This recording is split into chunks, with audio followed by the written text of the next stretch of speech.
Welcome y'all to all politics of local America's number one political hip hop radio talk show. Y'all know if it is Friday, y'all know it's time for all politics of local, but especially if it's the third Friday, y'all know it's time for the Mayor's Forum.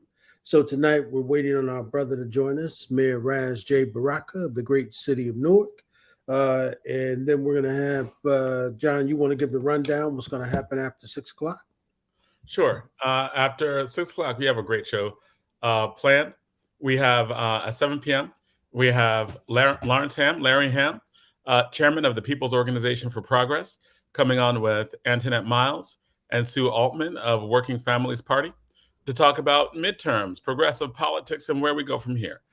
There's a lot of talk about what happened. There's a lot of talk about what progressives do in a situation like this.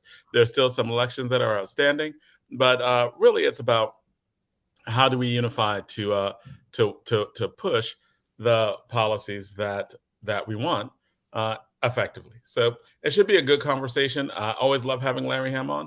I always love having the Working Families Party on because they do a lot of really great grassroots organizing. And so always love having them. I always love hearing their point of view. Yep. And then coming up at 8 o'clock is of course our brother, DJ Rhino. Yeah, DJ Rhino and the State of Hip Hop. That's going to be at 8 o'clock. That's going to be real good because that's he's going to talk a lot about Tame One, and I know we started that conversation last week. I've been following him on social media. There's a lot of heartfelt love that's there, and so that's going to continue to be the good conversation about him, about Tame One, the artifacts, and that era of hip hop. So there's going to be a lot of really good conversation that's going to center around. Yep. And he should be able to give us an update as well as to everything that's going on, or everything that went on at the homegoing, because I know a number of folks came in and for it in the city of Newark. So hopefully we'll get an update from him in regards to that as well. Okay. All right, that sounds great, man. So how are you, man? What's going on? I'm good, man. I'm gonna send him a text. Well, and just to remind him. All right, and we always love the conversations. The conversations are always good, and your conversations are always good as well, Mr. Riley. I haven't seen you in a while. I've been away. Been doing traveling, doing debate stuff. So just doing family stuff. And glad to be back tonight. So you kind of missed the midterms as well, man, weren't you? Well, I mean, I voted beforehand. The good thing about New Jersey is we get a chance to. The good thing about New Jersey is we get a chance to vote early. So I voted before I went out of town to make sure my vote was counted.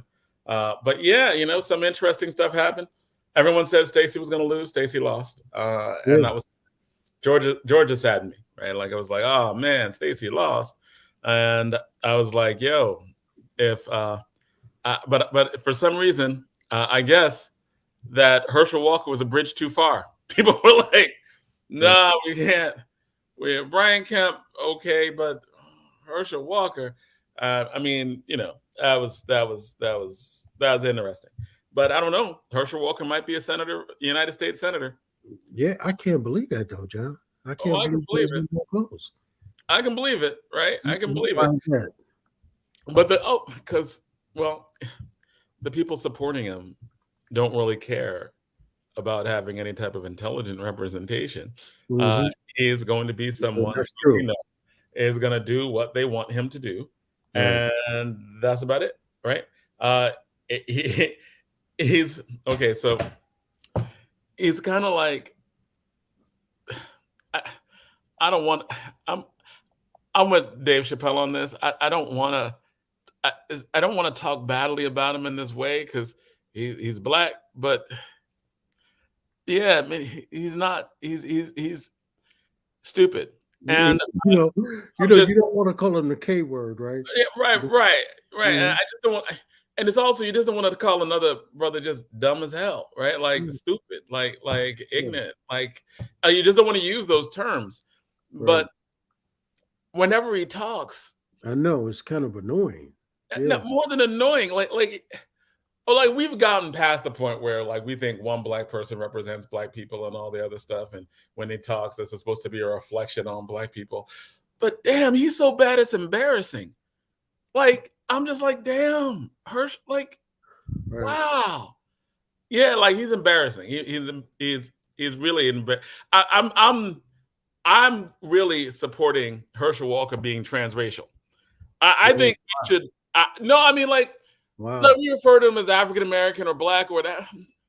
Well, I explain think if that there's term. ever a need for someone to use the terminology of transracial, we Right. should do that with Herschel Walker, right? Like he should not, like when people see him, they should think, yeah, something not black, right?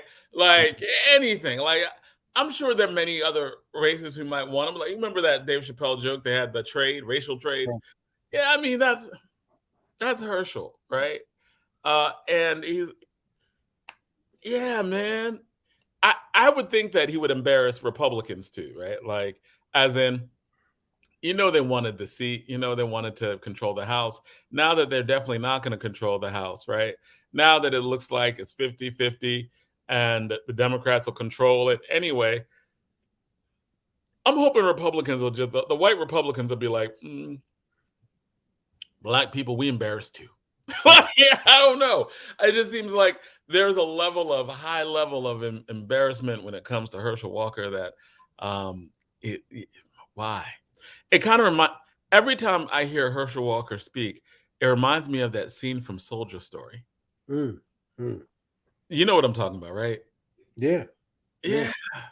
Like, and at the end, when I think it was the actor there, when he delivers that killer line about what they did to the dude who dressed up. What he dressed up with bananas around. It was a black dude dressed up with bananas around him and put on a tail and sort of running around. And and he had no idea what he was doing was wrong. Like he had no idea. Like I don't understand. What did I do wrong? Like that's what Herschel Walker reminds me of. He reminds me of the description of that guy from Soldier Story, who put on a tail and started running around with bananas on, because it's that bad. Like, Ed, am I exaggerating? Is it is it like is Herschel Walker that bad? Right? Like, is he really that bad? Is he as bad as the image of a Mhm. brother putting on a tail and some bananas and running around and be like, I want to be a senator? Like, is it just me? Am I wrong for No, thinking that? Am I no, wrong? And no, no. Mm-mm. like you're embarrassed by him too? Are you embarrassed by Herschel Walker? Yes, yeah. The mayor just texted me. He said that he's at the hospital. Said a friend of his just passed. Oh, I'm sorry. So I'm just giving him our condolences right now. Absolutely. Absolutely. But Absolutely. yeah, man, I agree with you. I think that when we look at him, man, he reminds you of a strange kind of time in the South, man. You know what I mean?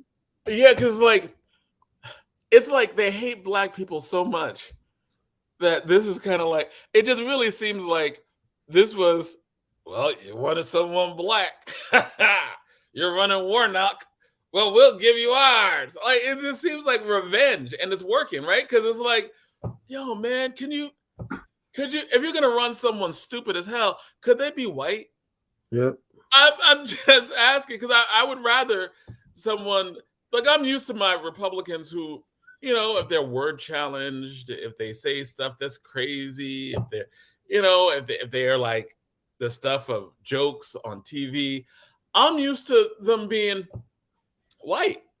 And now when they're just like, hey, you're running Warnock, he's black, we'll give you, like, does anyone else do that? Like, how, that's like a performance joke. That's that's like they're trolling us. I think it's like Republicans in Georgia are trolling black people, Yeah. and they nominated Herschel Walker to punish us for Stacey Abrams. Like, like, oh, y'all smart Negroes. Y'all think y'all smart. You got images of smart black people, dynamic, great speakers, Stacey Abrams, Warnock. No, we're not gonna give you that image, right? Normally we're like, yo, just run a white person against them, right? But you know what though, John? You know what I heard? I heard the reason they like Warnock, the reason that they like Herschel so much is because they know that if they able to get him elected, right, he's just going to be a black figure just there. Not that he knows anything. Not he's going to vote the way they tell him to vote, right? And and that's really what they're looking for, which is incredible. You know what I mean? You are describing.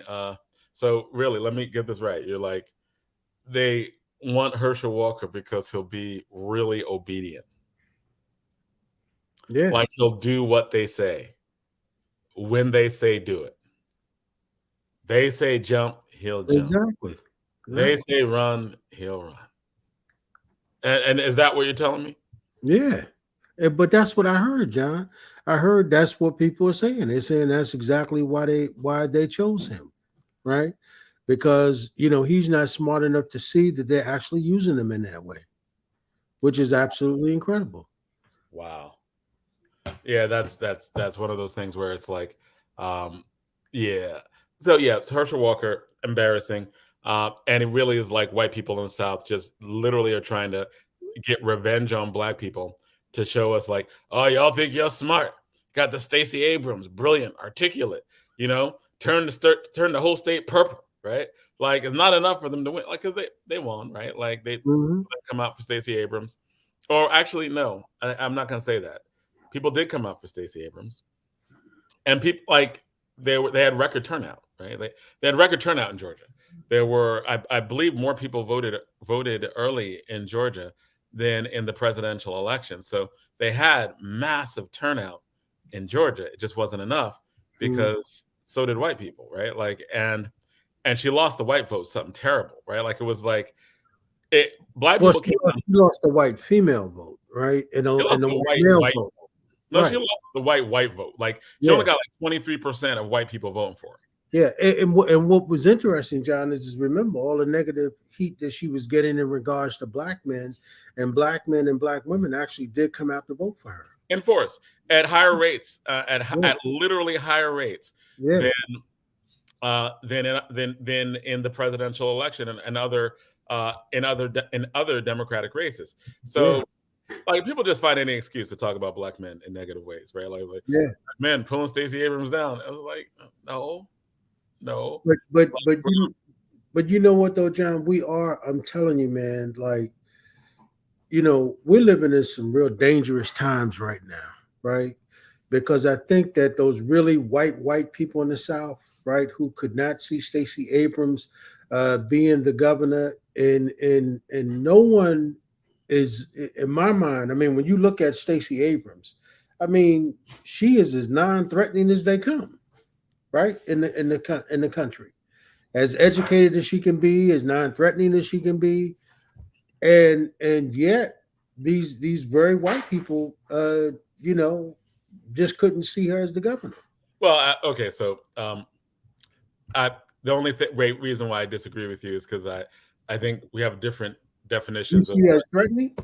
We have different definitions of what a threat is, right? Okay.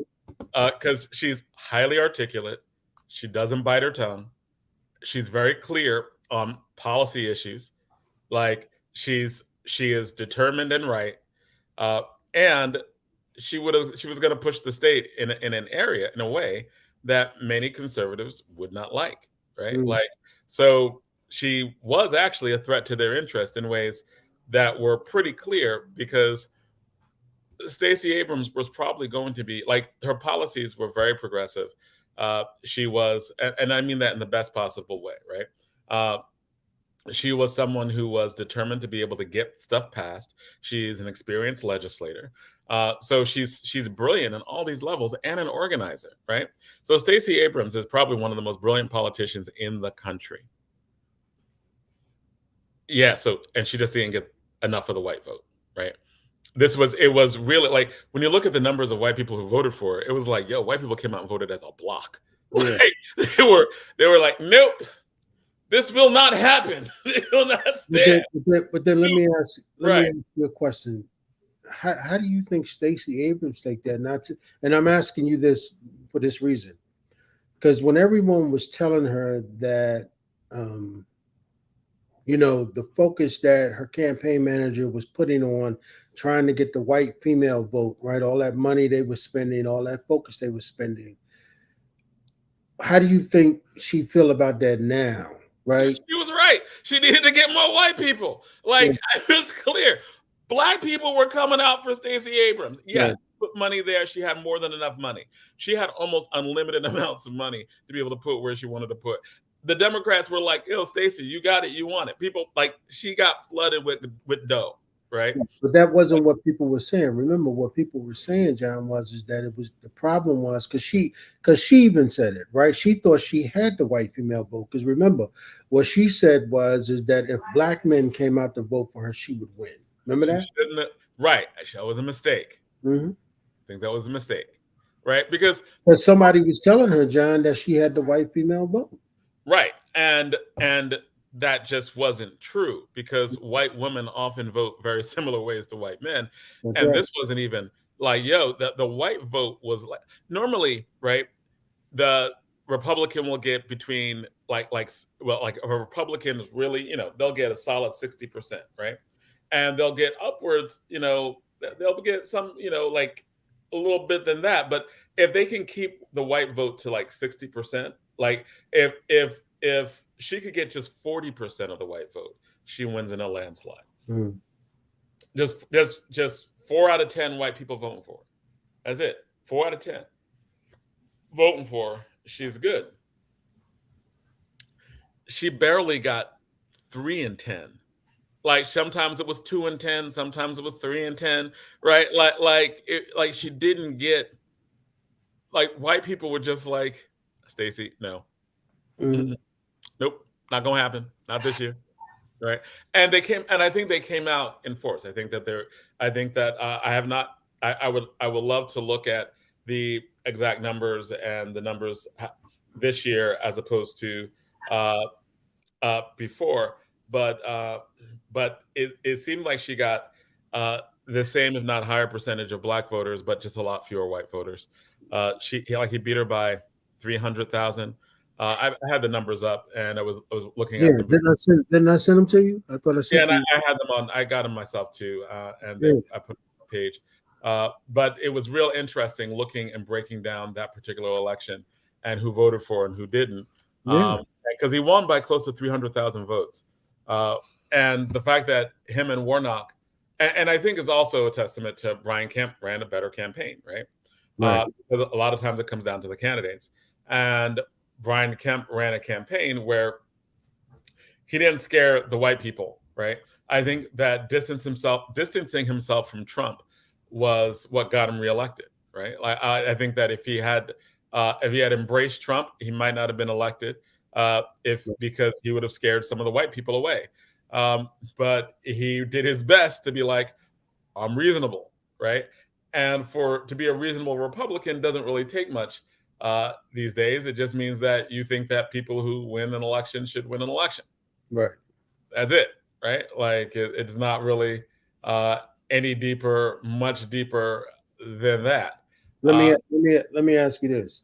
So, a lot of people were saying that Stacey should have got rid of her campaign manager, right? The white girl who was a campaign manager, because one she was the one who was out there promoting that she had a black male problem, right? That was one. And then two, she forecasted wrong by telling Stacey that she had the white female vote, right? Not so much that she had the white male vote, but that she had the white female vote. well, So now she said that she had the white female vote because it seemed. I mean, clearly she did not. Like, not even a little bit. Like, not even like it. Just no. Like to say that she had the white female vote was just, and to think she had the white female. I would be really interesting to hear like where because they lost by a lot, right?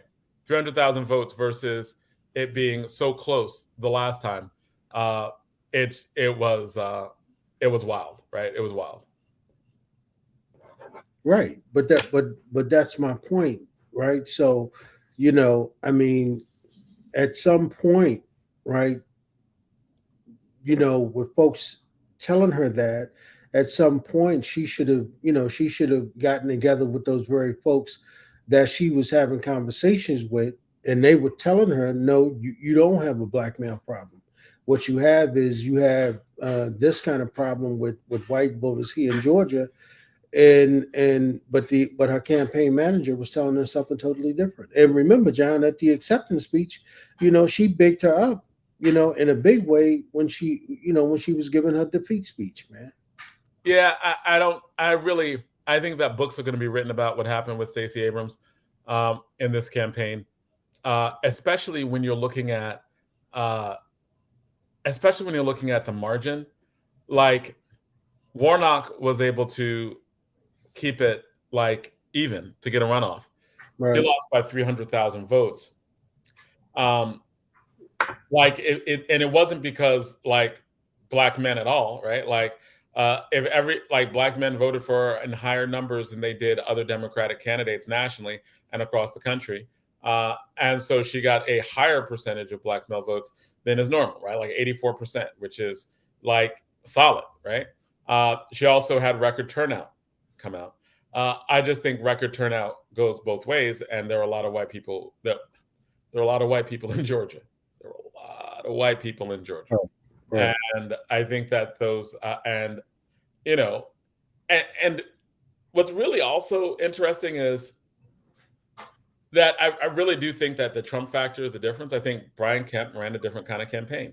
He ran a campaign that deliberately did not try to alienate like he did 4 years earlier. 4 years earlier, he ran. He was like, "I'm Trump. My name is Brian Trump, right? right, Instead of Brian Kemp. My name is Brian Trump, Donald Trump Kemp. I love Donald Trump. I'll run after Donald Trump." And I think all the heat he got from Donald Trump kind of alleviated uh, a lot of white people who don't like they don't they white they like voting how they vote, but they don't like undermining democracy in the same way. At least you know when someone outside does it, because Kemp kind of did it 4 years earlier.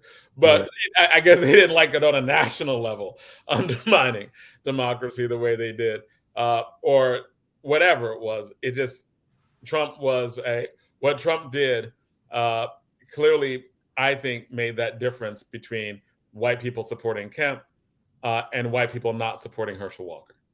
Like there's a big difference, right?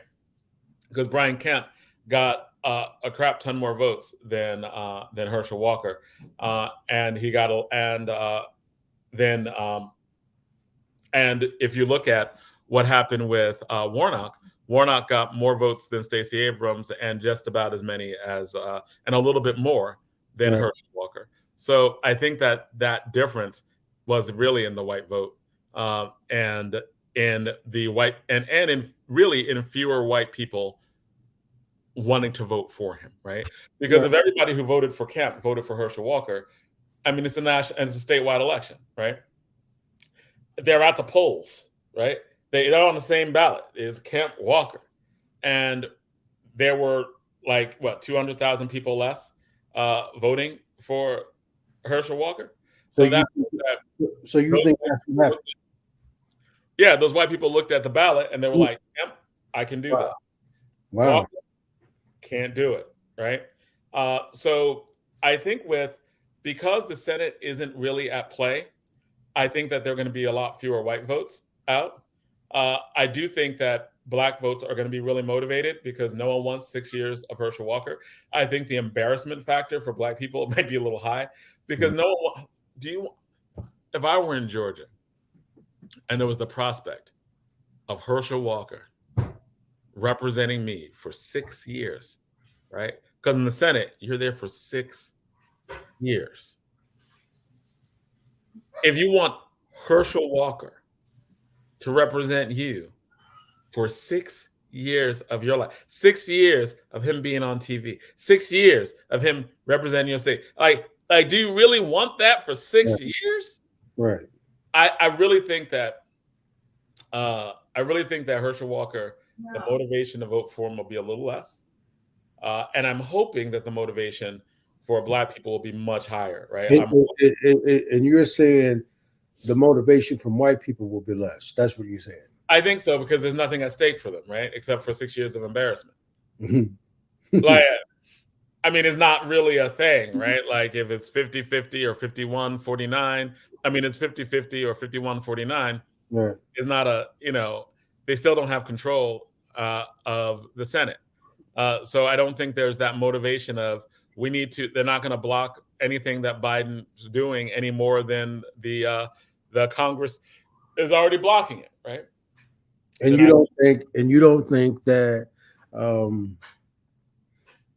don't think that Donald Trump's people will come out in great numbers, I think I think especially now that he's talking about running for reelection. I think Donald Trump's people and hardcore people may come out. But I mean, I don't even know if Donald Trump's campaigning in Georgia. Is Donald Trump going to Georgia? Does he love him like that? Like, I don't know, right? Like, it's not about Donald Trump can't be a savior or a hero, right? It's his candidate, but I don't know if he cares. I don't know if the people care. Um, I'm just hoping that Black people are motivated, right? That the whole thing of no, it's not over. You need to vote in Georgia. So to me, this is just about a turnout thing, uh, Mhm. and I'm hoping that it all comes down to Warnock and Abrams, right? Stacey Abrams is still the most organized person in the history of Georgia. Right. She's still the person who has the best track record of getting people out to vote. Uh, at least of Democrats, right? Brian Kemp flipped the script and he really had his own independent organizational machine, and he did stuff that was more than the state Republican Party did. And he organized because he knew he was up against Stacey Abrams, so he spent money on his ground game. Right.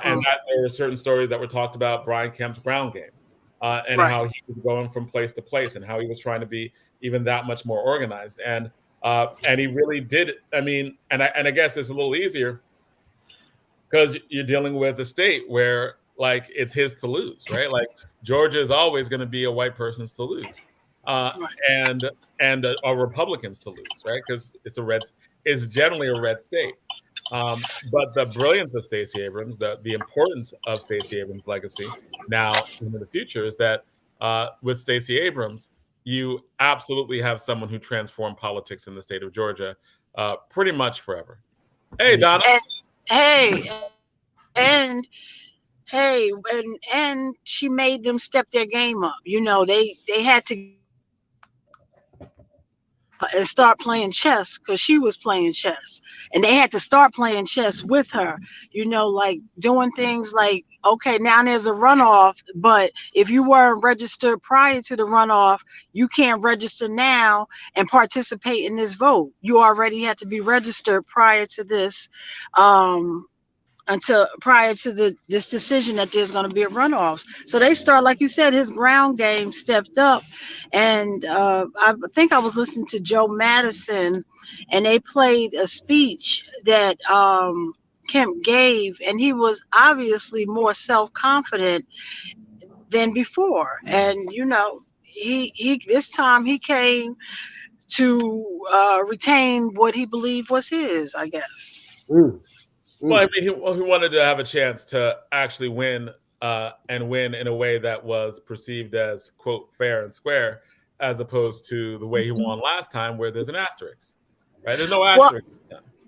and I don't know you will call that fair and square. I mean, now, because now they're creating new rules, like about this registration thing. They're making all these new rules so that um, you can't do anything different, like bring more people in. Perhaps the people um, that would move to Georgia uh, 30, prior to 30 days, they want to participate in the election. I have a young lady that just left Jersey and who just got down there. She can't vote now. So I think Georgia is one of those states that have all of these new rules. So I think, so I don't know if you call it playing it fair. I think is Jim Crow 2022. You know. Nah, Mm, I'm pushing back on that a little bit mm. because I got family who actually was working the polls and they're familiar with But a lot of John, the rules. but John, did you just say that there were some really, really white people that voted for, uh, voted against Stacey Abrams? Oh yeah, yes, but it's because But that's what everybody could John is vote, saying, right? right? She's Like what saying I'm that saying is like, that hold on a second. I'm just push back a little bit, right? okay, The voting rules in Georgia are better than New Jersey. It's easier to vote in Georgia than it is in New Jersey, and that's true, right? They were voting like close to a month before the election, right? Their early voting was there. That's the reason why they had record vote out turnout, man. Like there are more people who voted in Georgia early this year than did in 2020 during a presidential election year. So I think we do they got to we do have to be like registration? that. I think Stacey Abrams did her thing, right? It ain't Jim Crow 2.0 in Georgia when we caught because Stacey did her thing. Like that, like it was in 2018 and 2022, different. So I think, and that's why I'm saying Stacey Abrams did her thing in Georgia, in that even though they did some stuff that like the Sunday before the election, you couldn't go to the polls, right? But 2 Sundays before that, you could, right? So and you can go on Saturdays, and all that is a lot more than they have in New Jersey, like a lot. So all I'm saying is that even though they did the change in election laws, right? The ones that give access to the ballot, I think they opened up access to the ballot to include white people who wouldn't vote normally, which is why they had record. I mean, it's not like fewer people voted, right? More people voted, like than ever before. It was record turnout in Georgia. So and she lost by 300,000 votes, which is like that wasn't last time. Last time she lost by less than 20,000 votes, and they kicked, 300,000 voters off the rolls, right? Like that's why last time there's an asterisk because of all the stuff Kemp did that was kind of dirty. This time there was too much scrutiny, and Stacey Abrams raised too much for them to be able to do what they did. I think what the law that they changed, the part of the law that I think is probably most dangerous is a part that wasn't used, which is giving the state legislature the power to decide which votes count, which votes don't. No one wants to talk about that. That's bad, right? But in terms of voter access, they clearly have more voter access than ever before, and they definitely have more voter access than we got here. So let me ask you this, John. Donna, I just want to ask this. So do y'all think it's over for Stacey in terms of running for races? What do y'all think? Not at all. I don't know where Stacey's going to show up, but I think she can show up wherever she wants to show up. I'm sure many people want to see Stacey work with them. Stacey could probably have any job that she desires to have. I know last time we were saying, Biden should be offering her a job, but I think she was concentrating on this Georgia run, and perhaps she might show up on a federal level. Yeah, I think that Stacey Abrams is going to be a kingmaker. I don't think she's going to be a king, right? But I think she's going to I think any Democrat who wins in Georgia is going to win because of Stacey Abrams. I think that what she does at voter turnout, et cetera, I think everybody's going to be kissing her ring. I think she might be the head of the DNC. A lot of people have been saying that. That might happen too, right? That might happen too because she knows how to organize better than anybody else, right? And I think that she's going to be a power broker. I think that she's going to be one of the most powerful power brokers in the United States, and not just in Georgia, because I think that she's going to be teaching people what she did she flipped Georgia. And I don't know if people recognize just how monumental that is. This was a hardcore red state that no one even conceived could not be a red state. And it's a purple state. It is not a red state anymore. The gubernatorial election was a blowout, but I think it was because she got outplayed. But the Senate race wasn't, right. You had, I mean, the presidential race, 2 Senate races, and now potentially a 3rd Senate race in Georgia, right? Statewide office. I think that I think Georgia is going to become more and more purple. It is, I think, a swing state. It is only a matter of time, I think, before a Democrat is governor of Georgia. I just don't think that it will be Stacey Abrams. I think it will be somebody. I think it'll be somebody who will seem like they're not as progressive as as Stacey Abrams, right? And someone who will be as progressive as Stacey Abrams, because you won't be able to unify people without being progressive. I just think it'll be somebody who's smoother, and will be able to get that middle. In terms of just being an effective communicator, being able to get whatever the middle of Georgia is. But it seems like there is a middle of Georgia, right? Because the 2018, there was one result. And this time, there's another result. And, Brian Kemp did his organizing and found a lot more people. But they've got to find a way to register more and flip some of these whites. Because I don't know the extent to which it is sustainable to think that white people in Georgia are going to be voting 77%, 76% for the Republican candidate. But and the reality is we might not have the numbers. We just don't have the numbers. Well, the question is there more registered Democrats than there are registered Republicans in Georgia? No. In Georgia, no. Okay. So there's more registered Republicans. Yes. So John, I just want to be clear on something. So Donna doesn't think electoral politics is over for Stacey, but you do. I don't think she's going to run for office anymore. I think she's going to be a kingmaker, right? I think she's going to determine who wins, and I think she's probably going to put most of her money in and most of her time and energy into really getting every single person.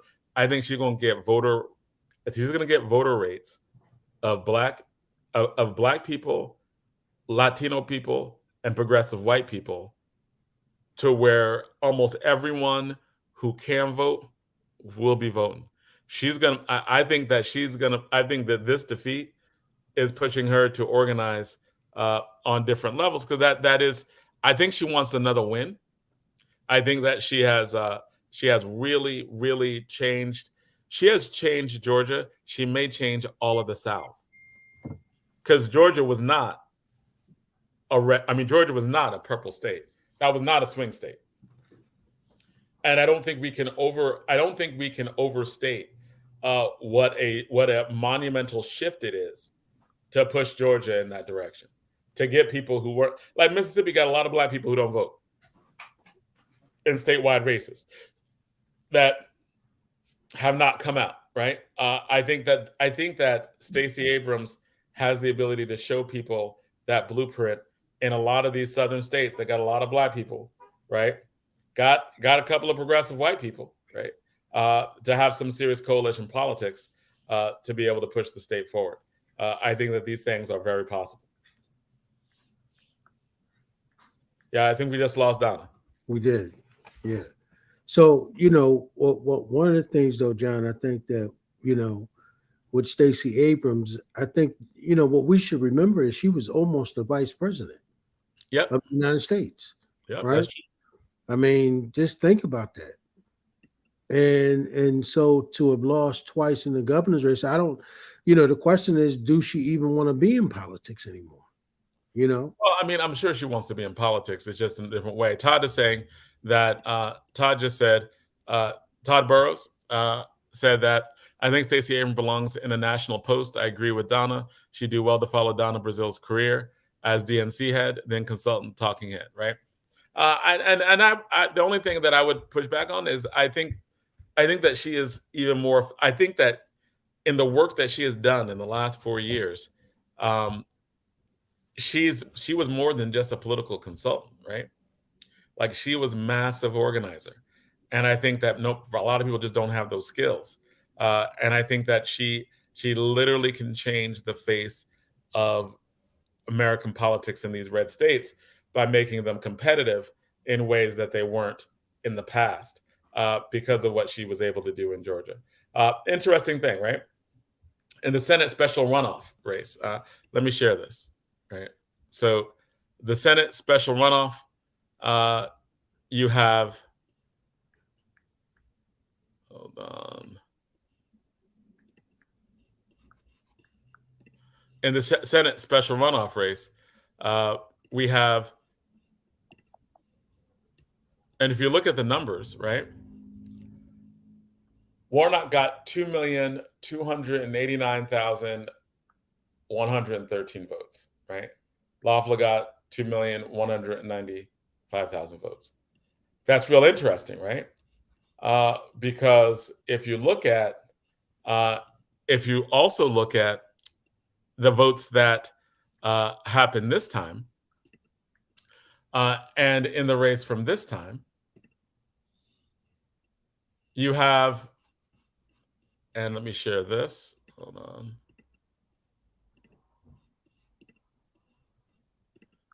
So in the race from this time, you see that Brian Kemp got 2,109 votes, right? So if Stacey Abrams was able to get the number of voters in the special runoff vote, interesting, right? Then she would have actually won the election. So I think the thing to look at is the Senate special runoff in Georgia. Who voted then? Because in this vote-rich race, right, and this is a special runoff election, that was higher than in any other point, right? This was the vote in 2018. Brian Kemp got 1,978,000 votes. Stacey Abrams got 1,923,000 votes, a difference of 50,000 votes, right? And in this election, only a few weeks later, there was even more excitement. And it's interesting, right? Because if in this special runoff election, he got so many votes that he would have been able to be governor in 2018 and governor in 2022. I mean, that's how many people came out in 2020. This was in 2020, right? And I'm thinking that this number, and I think everybody was thinking that Stacey Abrams was going to win, because this number up here was the result of what Stacey Abrams did, right? Between 2018 and 2020.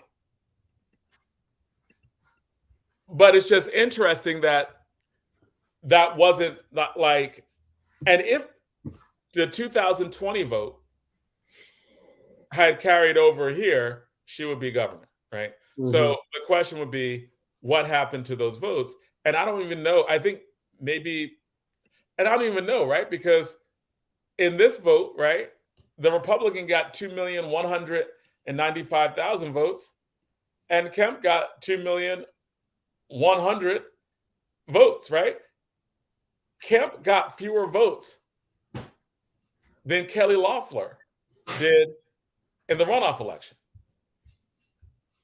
So I just think this is real interesting in terms of where these votes, like, that's a lot of blue votes in 2020. So I don't know what's up and what's going to happen and where those votes went, right? Like, why didn't as many voters come out?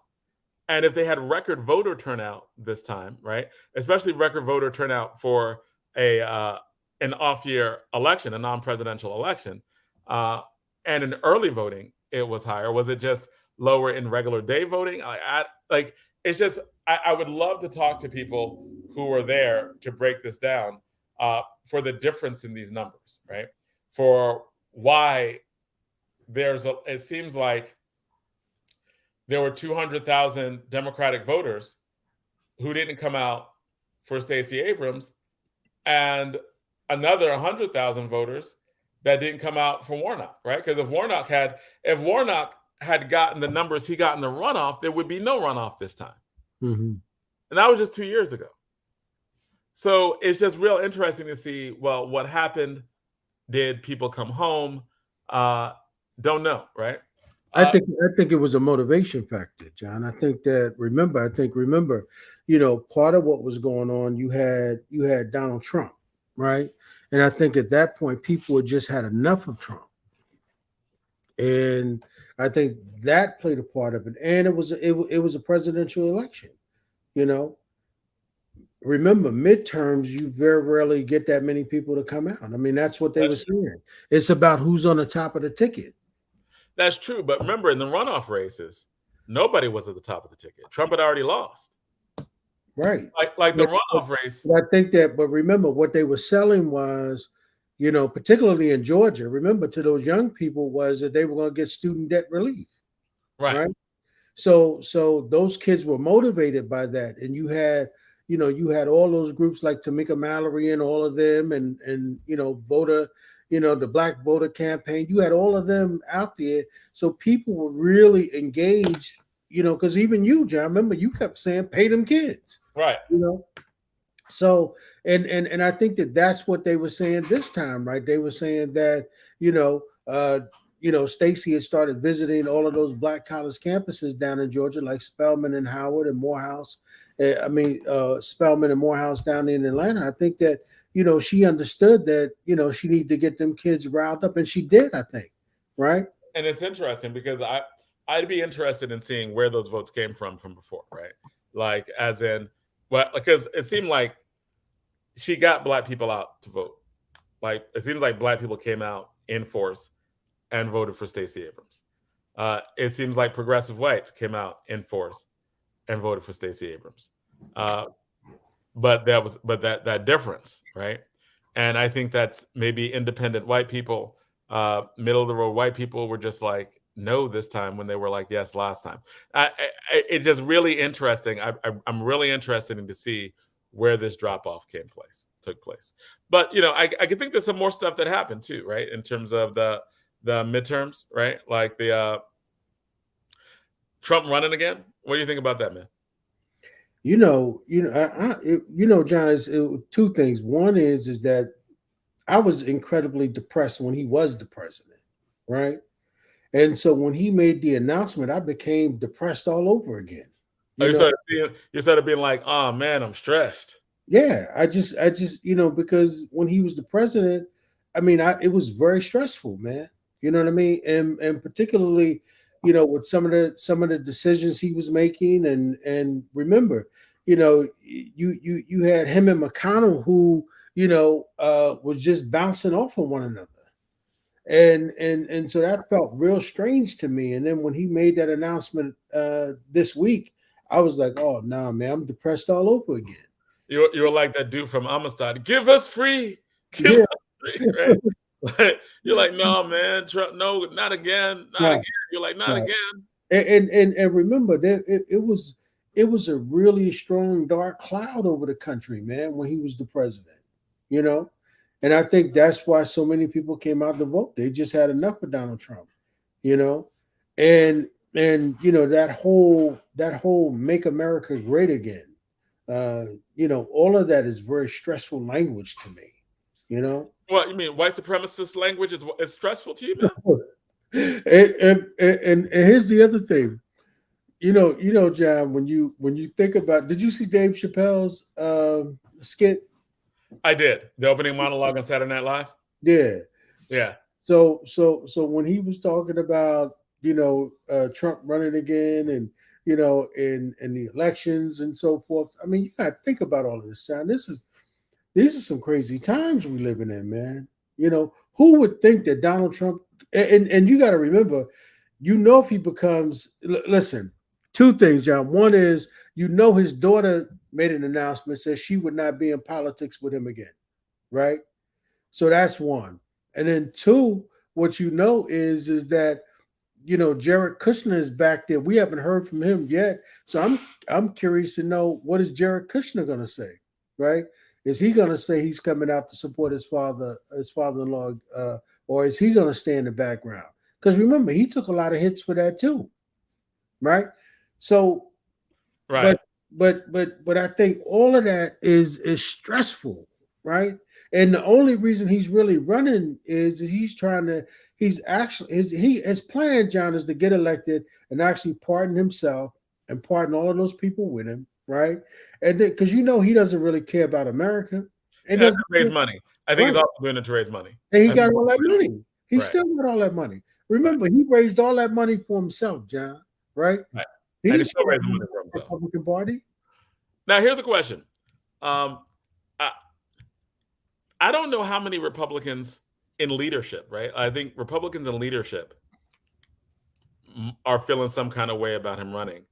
Whereas I think the rank and file love him. I think they love him. You think that's going to happen? That's definitely going to be a thing, right? Like I'm just a little nervous. I'm a little nervous, and I'm like, yo, I think they're going to do it again. Like, I think they're going to do it again. Wow. I'm just saying, white people love Trump. Like white people love Trump. Like black people love Malcolm X. So let me ask you a question. Hey, they love him. So John, if you think he can win again, do you think Biden is the right candidate then? I don't think it matters. Okay, so the thing. Here's the thing, right? Here's the thing that is just the person who got the second highest number of votes in U.S. history is who? Like of all the presidential candidates in the whole history of the United States, right? The person who got the second highest number of votes, is who? Right. You know. Yeah. Say the devil's name. Yeah. The orange man. Yeah. But John, but here's the thing. Folks are saying that he doesn't have that kind of support this time around. And that's what people doesn't have support from the leadership. And right? that's why people are pulling away from him. He doesn't have support from leadership. He's a white nationalist. White people love him. You know how we went out and we all saw the Black Panther this weekend? Like all the black people, the Black Panther's out. We're gonna see the Black Panther. Right? I was there. I saw it. It's a great movie. You should see it, right? That's like Trump's campaign. It's the sequel to the Black Panther for white people. It's like they're gonna go. They're gonna go. I don't know what you smoking, man. Like, come on, man. This is an event. I mean, it's not even, I think it's about I think Trump rallies are not political rallies, they're religious experiences. It's funny when you say that, John. I think about him too, man. Remember he told us don't underestimate Trump. He did. He did. We were on we were on All Politics Are Local with Tame. And I remember Bashir, we were talking, and he was like, whoa, that's, the white people were never going to support Trump. And I'm like, nah, you don't know white people. Yeah. So apparently Todd agrees with you, man. You know what I mean? He said white people love Trump the way black people love Malcolm X. And Jonathan Austin, classic laugh my, what? That's funny, right? So, but I think we can't underestimate the power of white nationalism. I think white nationalism is a thing. I think we can't underestimate its power. No, that's scary as hell, man. Because I'm telling you, I don't know, John. John, the country is really, and I'm telling you, man, this country's in trouble, man. Yeah, but think about it, man. Trump is so powerful. He could speak some stupid, crazy words. Yeah. And get tens of thousands of white people to descend on you can't get black people to descend on the capital of the United States to invade it because we know we'll die, right? We're gonna go into the halls of Congress and start trashing stuff. We know like semi-automatic weapons will be no, there'll be so many dead bodies that he got them to do that, saying crazy stuff. He got them to be like, the election was stolen. No evidence. Nothing. Election was stolen. Do you know that according to certain polls, like Washington Post did some polls, there's some other people did some polls, upwards of 70%, 70% of all Republicans believe the election was stolen. Mm-hmm. So you line up 10 Republicans, 7 of 10, 7 of 10, 7 of 10 think the election was stolen.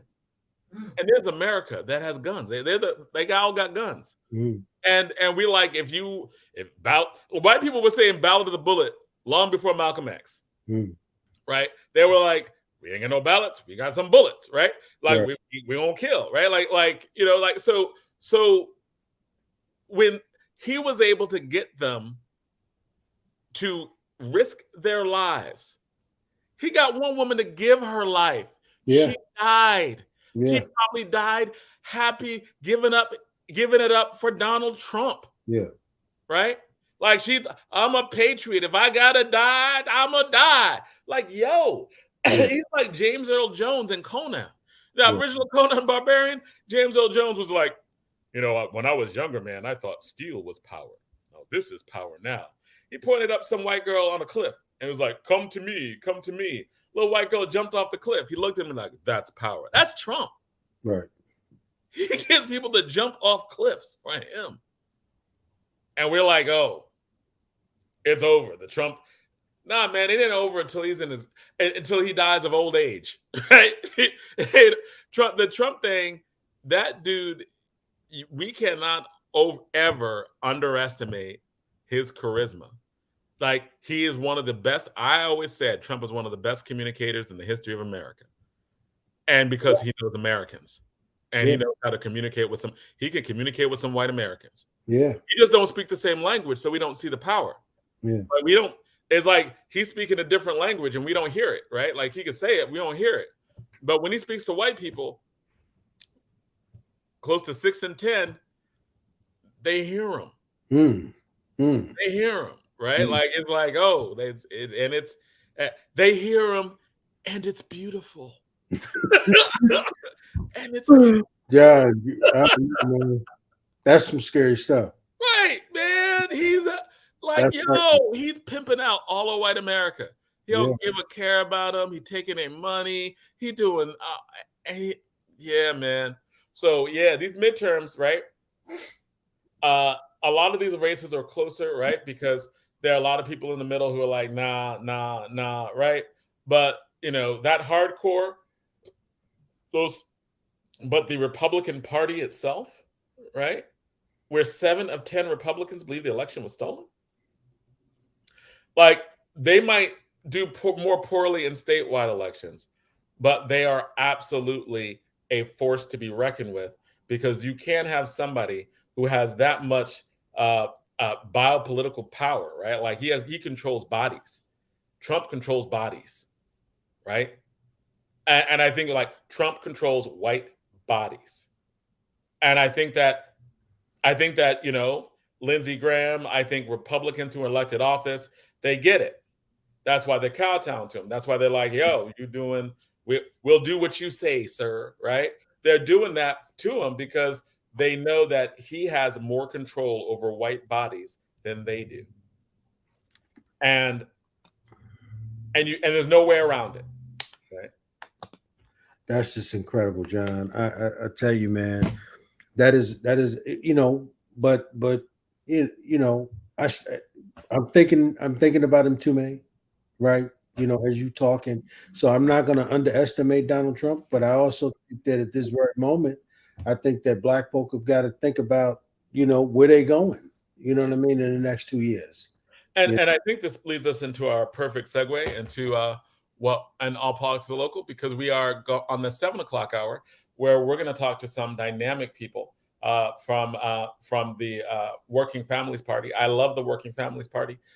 They are a very progressive party. They're about policy. They're about making actual practical change, getting bodies out to vote.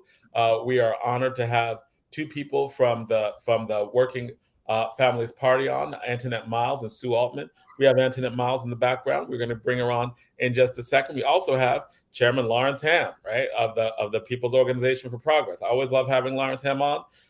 because I learn every time he's on. He's a legendary activist. For those who don't know, if there's a issue or cause that's been around in the last 40 years, I mean, he was taking stuff over when he was 17, right? Like he was just like, oh well, stuff needs to be had, right?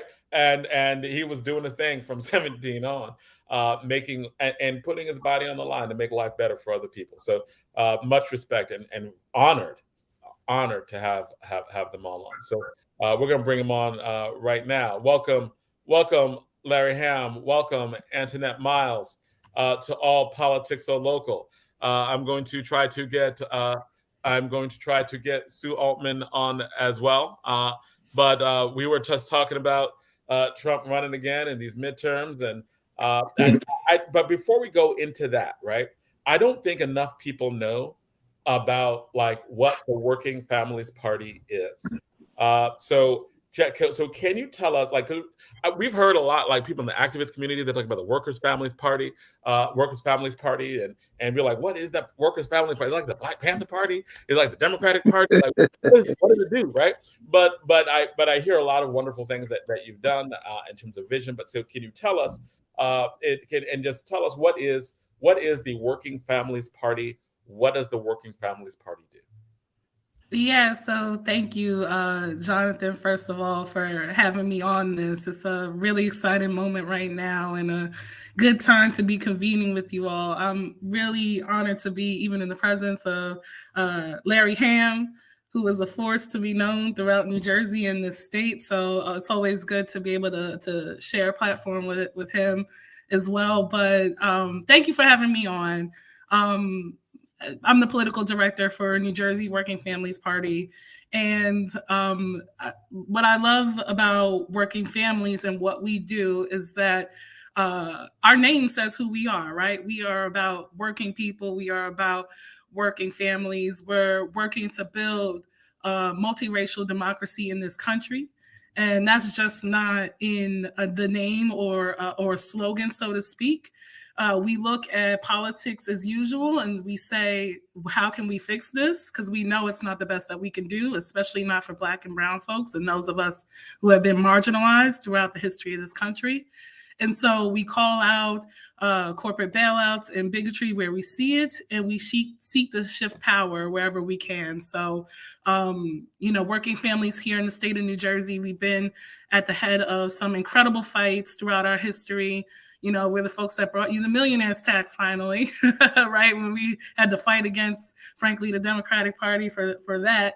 We're the folks that seek to create change and create power for those who really need it. And so we are the political home for those who believe that our politics deserves better than what we have. So that's my little spiel on what Working Families and what we do. And of course, our director is Sue Altman.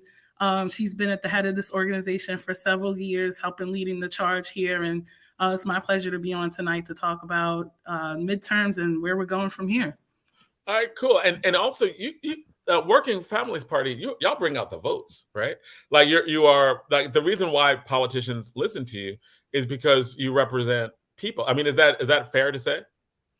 Yeah, absolutely. I think one of the most powerful things about Working Families and what we do is that we work in cross coalitions with labor unions, advocacy groups. I got to give a hands up to 32BJ, SCIU, CWA, all of our labor unions that we work closely with.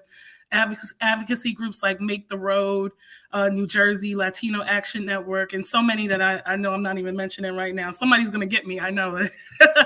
But we work in coalition with those groups to really deliver and bring out people in terms of moving the needle forward in elections. And so we've been able to really shift power in a lot of important ways. I would say, especially in this past midterm election, while we were not successful, we really worked hard against, a MAGA Republican in hiding, Tom Keene Jr. We worked really hard to try to prevent him from taking that House seat in Congressional District 7. And while he was able to just step over the finish line because of the sheer number of Republican voters in that district, we worked really hard and turned out the vote in urban communities like Linden and Rahway. Union County saw a fantastic voter turnout in that district, more than we have seen in previous cycles. So we're going to continue to organize and be crafty and think hard about the ways that we can continue to bring out people to bring them to vote. And where are you guys located at, by the way?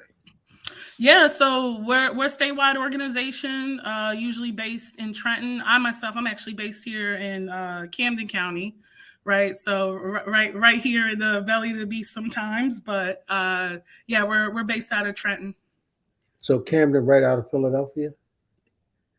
Yeah, I live in Pensacola, New Jersey. So right here in Camden County. Okay. Okay. Yeah. And and this is for both. I like the fact that we have both of you on because People's Organization for Progress is also a grassroots organization, and I think that we often forget that politics is decided by organizations like yours and all over the country, right? I think Republicans know this well, and I think that there are all these organizations that exist at a grassroots level, which is why they end up winning in many of these races. So this is for both of you. Like in New Jersey was involved in the national midterm debate in these elections, in these congressional elections. What you mentioned the Keene district, right? That district that went for Tom Keene Jr. What was the story behind that? And were there other close races in New Jersey as well? Like what goes into organizing around that? And this could be for Lawrence Hamm or Antoinette Miles. Go ahead, Antoinette. All right, I got you. Yeah, so I think I alluded to a lot of the work and the coalitions that we as working families tried to build in that district to fight Tom Keene Jr. We know that his record prior in the state Senate was to, basically fade into the backgrounds for the last 20 years that he has been elected in the state Senate. And we know that he had very bad positions when it came to reproductive rights, a woman's right to choose. We know that, he had basically two personas, right? It was the tale of two Toms, right? He had a website that he would have sort of for his conservative voter base and his donors, where he talked about all the things that he was going to do. And then he had sort of his more sort of in the middle, center of the road approach. So we know that this was a candidate that was trying to spin his wheels on who he was and what he tried to purport himself to be. Now, after the redistricting of the congressional districts, that district, like I said, had a lot more Republican voters, but really key what we did with working families and a lot of our coalition partners that I mentioned before was that we went into these places that were new to Tom Malinowski's district, like Rahway, which was a new municipality that had belonged to Donald Payne. We went in there and we started talking to voters about Tom Malinowski's record and really trying to fight back the fascism and basically the extremism that Tom Keene Jr. was trying to run from. So a lot of that work on the ground was talking to Black and Brown voters, especially I have to give a hands up again to Make the Road and Latino Action Network for their work in reaching out to Latina voters in that district and talking to them about what was at stake. So really it was about meeting people where they are and outlining what was at stake in this election. I just want to add, first of all, what's up, Ed? Good to see you, and Jonathan. And let me also salute the work that Working Families Party is doing, not only here in New Jersey, but in other states, particularly in New York State. My understanding, based on some discussions I had with people from New York, is that the outcome in New York might have been worse had it not been for the last minute work that the Working Families Party was doing to get people out. So, and in New York, they have a system that's different. New Jersey, they have fusion voting in New York. And that's why the Working Families Party acts as a party and has a party line in New York City. So a person can be both a candidate of the regular Democratic Party and Working Families Party also, because they have fusion voting in New York. We don't have fusion here in New Jersey. And I think you all call it the Working Families Alliance in New Jersey, right? Is that right, Sister Miles? Yeah, so we were the alliance. Okay. We are the party in name, but we're trying to, like you say, brother Larry Hamm, we're trying to get there in terms of changing the structural landscape here in New Jersey so that we can also function Like as a a party. bona fide party, right, in New York. But Right. you're absolutely right in terms of, that we could have been looking at a whole different governor's race result in New York had it not been for the work that Working Families Party did there, and in other places like Connecticut that also have fusion, helped hold off also a Republican seat, helped protect the seat of Johanna Hayes, who's a Black woman in Congress, and Working Families help literally make up the difference in votes to help hold on to that seat in the House of Representatives. So we are certainly doing a lot as a party across the country, including, in states that neighbor us in New York and in other places. Right. And with regard to New Jersey's congressional delegation, because New Jersey had lost some population, the number of congressional delegates out of New Jersey has decreased over the years. Now, I believe it's down to 12 congressional districts. And we had a redistricting episode in New Jersey because, the census was taken in 20 and there had been some population shifts and districts were redrawn.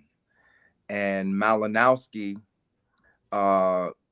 his district was different from the district that he was in 2020. And I would refer people to a front page article that came out in the Star Ledger, I think it was last week, about how redistricting may have affected the outcome of that race.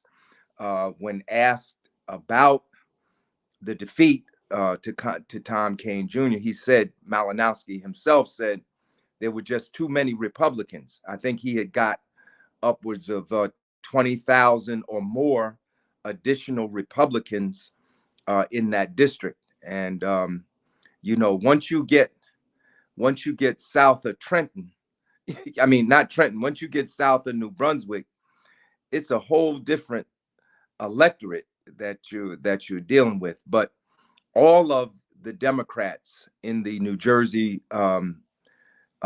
congressional delegation, that is the members of the House of Representatives, there were 10, 9 of them returned, except for Malinowski. I was, before the election on November the 8th, I had issued a statement endorsing not only the entire New Jersey House of Representatives caucus, but also the Democratic candidates that were running against Van Drew down there in the 2nd, and Chris Smith in the other district. There were only 2 Republicans in New Jersey's House of Representatives delegation. And unfortunately, the Democratic candidates that were running against Van Drew and Chris Smith were defeated. I was especially hoping for the defeat of Jeff Van Drew, because he was the only congressperson from New Jersey who voted with the seditionists on January 6th to overturn the Electoral College vote that was in Biden's favor. Van Drew voted with the, I believe, 137 members of the House not to certify the Electoral College vote. And it has been to my dismay that we have not yet had a demonstration in front of the offices of Jeff Van Drew. That may yet happen. He is a seditionist. Those 137 members of Congress that voted to overturn the Electoral College were part of the coup to overturn the democratic process and to, in fact, install Trump as dictator. And that is not hyperbole or exaggeration. The plan was, in fact, to declare a state of emergency, to seize the voting machines, as Mike Flynn advised to Trump, to declare a state of emergency and postpone any transfer of power, and to keep Donald Trump in office. That was their plan. And we were fortunate in that this did not happen. Then they went for round two, and there was supposed to be this red wave. It was usually the party that has the White House loses members of the House and members of the Senate during midterm elections. It was predicted that the Democrats would lose anywhere from possibly 40 to 60 seats. That did not happen. However, the Republicans did get a 7-person majority, and now they have control of the House, but the Democrats still hold on to the Senate. And if Reverend Warnock is elected in the runoff on December the 6th, they will have a 51-member majority. And that is important because if it's a 50-50 split, then there has to be even numbers of Democrats and Republicans on all the Senate committees. And if there's a tie vote in committee, the vice president has to come and cast the vote to break the tie. But if it's a 51-person majority, then Democrats get to put a majority of members on all committees. And they won't need anybody to come in. They won't need the vice president to come in and break a tie vote. So when we look at, and this is why Working Families Party, their role, particularly in New York, was so important, because the Democrats lost the majority in the House by just a handful of members.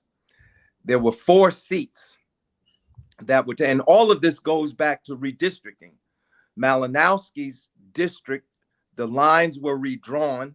It put more Republicans in there, and he wasn't able to overcome that. There were other districts like that, 4 districts in particular like that in New York State. One district had to be combined, and they forced the elected representative, Mondaire Jones, out of his congressional district to run in another congressional district. And then that congressional district was taken over by the chair of the Democratic Congressional Committee, that's Sean Patrick Maloney, and he lost his seat. He and 3 other Democrats lost their seats because of redistricting. And the and wait, one second. And the redistricting was made possible by the gutting of the Voting Rights Act by the Supreme Court. The question I have actually on the New York State, and just keeping it local, it was if the Democrats control the state legislature, the governor's mansion in New York State, how are they able to redistrict out Democrats? As in, like, I know that there were fewer congressional seats, but normally it seems like if you control the state legislature, if you control the governorship, right, then you control redistricting. Why did redistricting work so badly in both New York and in in New York and New Jersey in 2000? New York and New Jersey. Why did it work so badly in New York and New Jersey when it seems like the census is done when the Democrats actually controlled, in New York and New Jersey, controlled the the state legislature, and the governorships. That is just a civic lesson I need.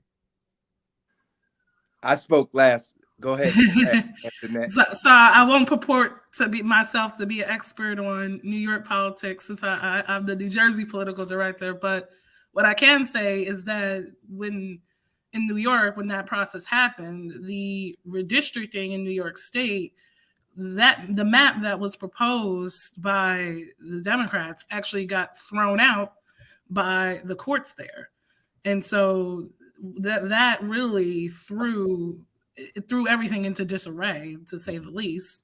And so the maps that ended up being adopted created situations like what you said, Larry, when you had Sean Patrick Maloney running against Mondaire Jones, and certainly that process resulted in a loss that is literally had national implications in terms of the makeup that we have right now in the House of Representatives for the 118th Congress.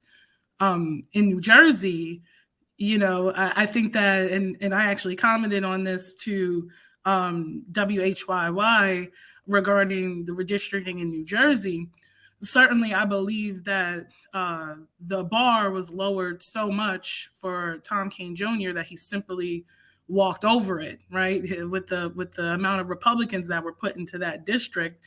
And so there's a lot to be said about how the redistricting process played into that. Now, I will acknowledge the fact that in New Jersey, at the very least, some Democratic members were shored up in order to protect them seats.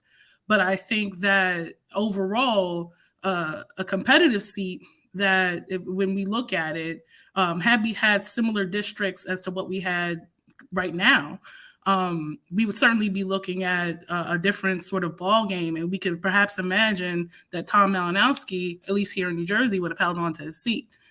So New York, to say the least, was the political balance there was thrown out of whack. Partially because of what had happened with the Democratic Party in some ways being too ham-fisted, and then eventually getting their map thrown out by the courts. But here in New Jersey, our process certainly allowed for Tom Kean to have an easier pathway to victory than probably we would have liked. Now, and what you're seeing, what it seems like you're saying is that it wasn't that. It's kind of like the opposite of the Voting Rights Act not working, right? Like, it seems like in New York, it's kind of like the courts were like, you can't make these unfair districts.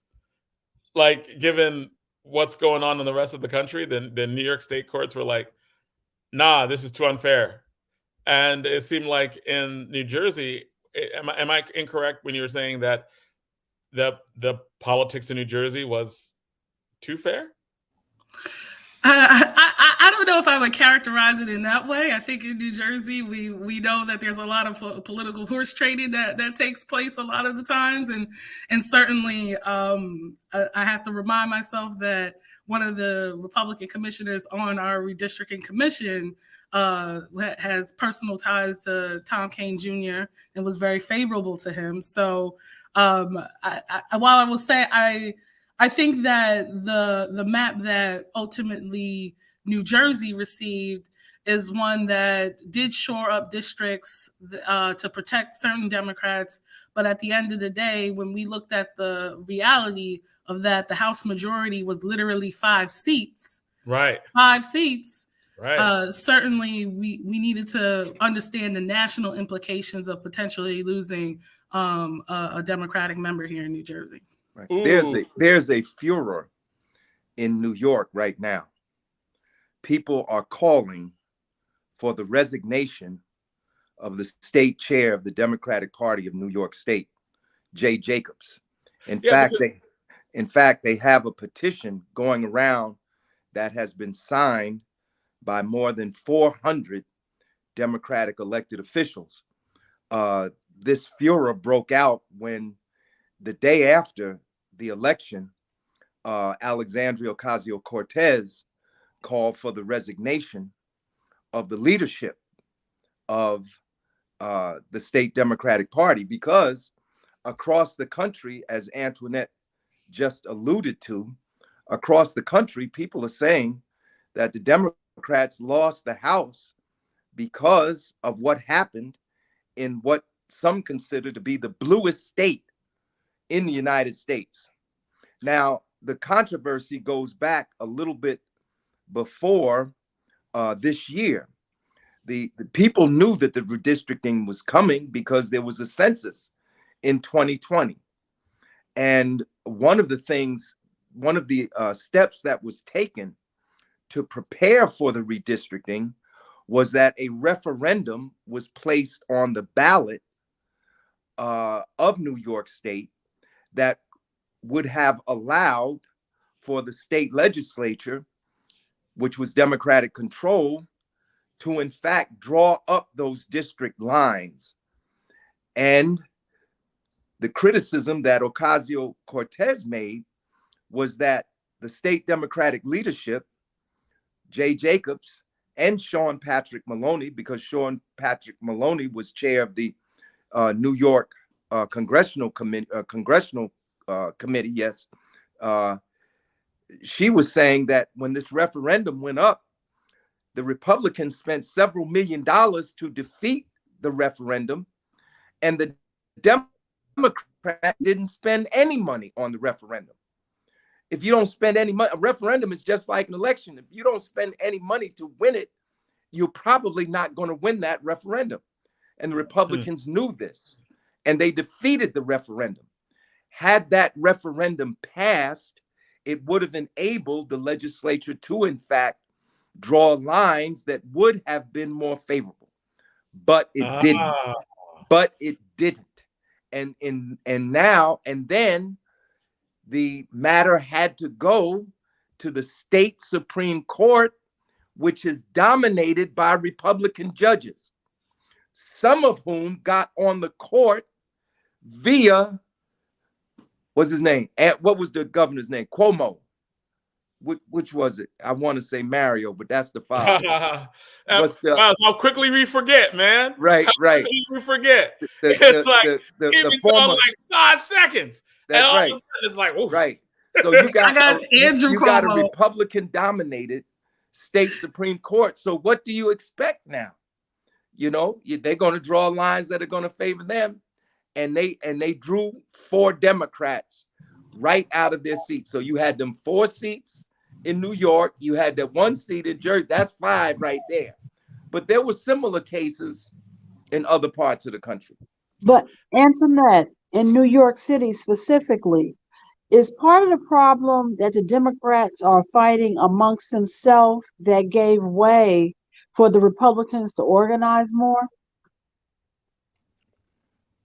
Yeah, I mean, I think that this is a valid sort of question. And I think that, you know, what Working Families Party tries to do, especially our counterparts in New York, is that we tried to build very, very wide coalitions to basically move power.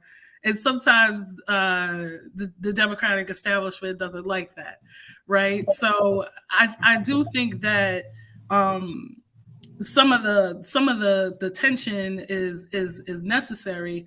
And I'll actually give an example where you had Yunlin New, who was running in a primary.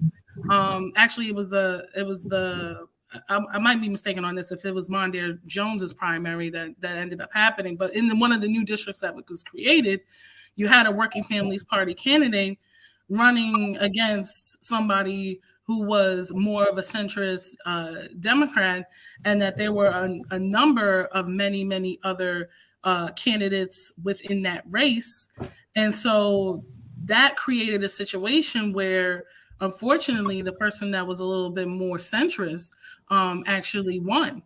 And so I think that, you know, when we have fascism on the ballot, which is like, let's say this plainly, right? We know that this midterm election was about having fascism on the ballot, as well as a turn back to what Republicans would like to do in this country. As opposed to protecting marginalized communities. I think that calls us to sort of set some of those things aside and make sure that we can have a wide coalition that elects people that are actually going to get things done. So at least that's at least my outside looking in sort of take on it, if you will. Thank you. Well, I'm just happy to see the governor elected, the first elected her appointment, because she has truly been on the ground doing the work since she was appointed to that position, and I hope to. I'm sure some great things are going to come out of her tenure, but a lot of work to do. And I know because in New York they have some of the strongest gun laws that we need to see in our closer cities surrounding New York. Yeah, I was looking at I just remember looking at the election results coming in, and I'm looking at all the undecided races, right? And it's New York, New York, New York, New York, New York, leaning red, leaning red. I'm like, is this what I'm seeing? Like I know there got to be some red districts, but that was a lot of red districts. I mean, that was a lot of red. It was like an English paper that just messed up. Right? It was just bad. It was like, ooh, you failed. But you know what? I think what really helped is because she was working. She really did. I think one of the things after one of those storms where a lot of people lost their lives, that was the people who were living in the basements and those floods. She was right on top of it. I believe she wrote legislation to deal with people who are living in basements and to make sure that there was some protection for them. I have to say, Governor, I can't think of her name right now, but Holcomb. But she was really doing the work. And at the end of the day, people want to know that you're going to be there for them, and she was. Yeah, but right. When we say red and blue states, sometimes it conceals more than it reveals. Because, like you said, Jonathan, there's a lot of red. I mean, consider the New Jersey gubernatorial election. Right. Chitterelli got 1 million votes, and Murphy got 1 million votes. Murphy just got 1 million plus 50,000, and that's why he won. Right. And probably them 50,000 came from Black people. New York is the same way.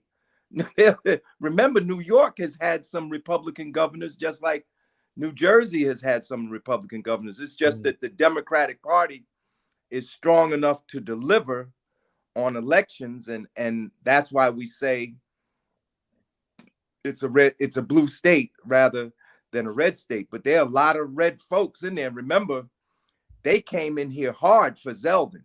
Now, Zeldin is another one. Zeldin is one of the seditionists.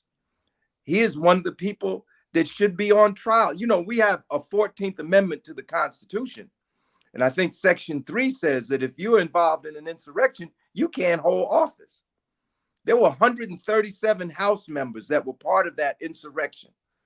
Their move was an important move. They had to move to not certify.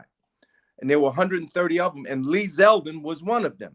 Maliotakis was another one. There were 4 of them out of New York State, just like there was one of them out of New Jersey. But Trump came up here for Zeldin. DeSantis came up here for Zeldin. They pulled out all the stops. And this is what the Democrats, they got to do. They got to, not take stuff for granted. Right. I mean, the outcome in New York with the gubernatorial race could have been different. We were lucky that Working Families Party was on the case. Yeah, because and I was just gonna add to that point is that let's look at Pennsylvania as well. We can't forget that Pennsylvania, which has long been thought of as a red state, had an election denier, Doug Mastriano, on the ballot, backed by Trump, and was there defeated on January 6th. He wasn't he was there on the 6th. Go ahead. That's right. He was there on the 6th. and was on the ballot in Pennsylvania. And Josh Shapiro, the Democrat who ran against him, won, and won one-handedly at that. And then we had Fetterman defeat Oz, and in New Jersey we know Oz a little too well, as we know that he's actually from here. But we handedly had a Senate victory that was not expected, a gubernatorial victory that was not expected, as well as, and I need to acknowledge the sister Summer Lee, the first Black woman to be elected to Congress from Pennsylvania, who is a progressive and a working families party candidate that also won her election quite handily. And so Pennsylvania really is a microcosm of what happened, at least more broadly across the country in terms of this red wave, is that there is a shift happening, right? And that we are seeing these shifts in voters where Democratic Party candidates are able to beat back some of these election deniers and frankly insurrectionists in some of these key places. Now, I've got a question for both Antoinette Miles and also for Lawrence Hamm. After the elections, when Democrats don't do well, there's always this course, right? And they blame you. They blame the two of you. They're like, Antoinette Miles, you're too radical. And it's working parties, you're scaring white people, and they don't like you. And they're like, Larry Hamm, we like you and all, but if you're just too progressive, that Bernie Sanders is not mainstream. And you're just scaring the white people, and you don't represent the Black people, and this defund the police thing, and you're just going to make people run. It seems like you're saying something now that's the opposite. It seems like you're saying that it's progressive policies that actually serve the difference in electing Democrats. Is that the argument you're making? If it is, what is it? How do you answer when people are like, blaming it's the squad's fault? It's just the squad. Well, the squad all got reelected. Yep. In fact, they got new members. Not only did they get reelected, they got new members on the squad. And then some. Well, look, I definitely want to hear Larry's take on this too, but I think we saw a little bit of this in the last 3 weeks going into the election, right? Where we started to see the pundits and the media spell doom and gloom for the Democrats on issues about crime. Frankly, the fear mongering that took place around rise in crime, about immigration at the border, and all of these other progressive policies. And we started to see that a hemming and hawing, trying to figure out, are the Democrats getting it right on messaging, right? And so my answer to that is, as well as what I feel about sort of the progressive policies, is that yes, we are making that difference, and we need not to buy into the Republican messaging that says that they are better on crime, or that they are better on some of these issues, that they are better on the economy or in inflation, because they are not. They do not have a plan. They only hem and haw, right? They do not have a plan, but their plan is actually just to continue to cater to the wealthy and to give corporate tax base to corporations, as our former president put it so eloquently when he last stopped in Pennsylvania. Like, that's their only plan. And their plan isn't to protect healthcare. Matter of fact, it's in fact to cut Medicare and also Social Security.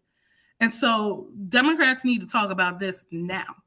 Republicans don't even have the gavel yet, and they're already talking about using our taxpayer dollars to do an investigation on Hunter Biden's laptop. They don't even have the gavel yet fully, and this is what they're doing. They're not talking about the lowering the prices of gas or inflation. So we already see them for what they are. And so my response to some of this is that maybe that folks who say progressive policies aren't winning or that there's an electability problem when you go too far to the left, so to speak, is that we need to not buy into that, because Republicans without fail will always use race, they will always use gender to try to misinform and dissuade people. And so let's just go on the offense by telling people what we stand for and what we're fighting for, and not capitulate to the center. And I actually saw on Twitter a really good tweet about this, is that the middle of the road is where you get run over. So that's my response to some of those who think that progressive policies aren't in fact winning. And is there, and this is for both of you, were there like the new candidate, the new congresswoman in Pennsylvania, or are there examples of pockets where there were close races and it was actually the progressive candidate who won? Oh yeah, I'm trying to think about where there were some really close races. I will say with Summer Lee in Pennsylvania, she had ran before and then ran again, and without a doubt, coming from rural Pittsburgh area, right? We're not talking about Philadelphia, Pennsylvania is where she's representing. We're talking about rural Pittsburgh, and without a doubt was able to build a broad coalition because she talked about protecting healthcare and social programs, because she talked about holding corporations accountable, right? And I think that, I haven't read the full readout of how close that vote was, but I think that this is really demonstrative of that when we stick to the issues and not capitulate to what Republicans are saying, that we can win.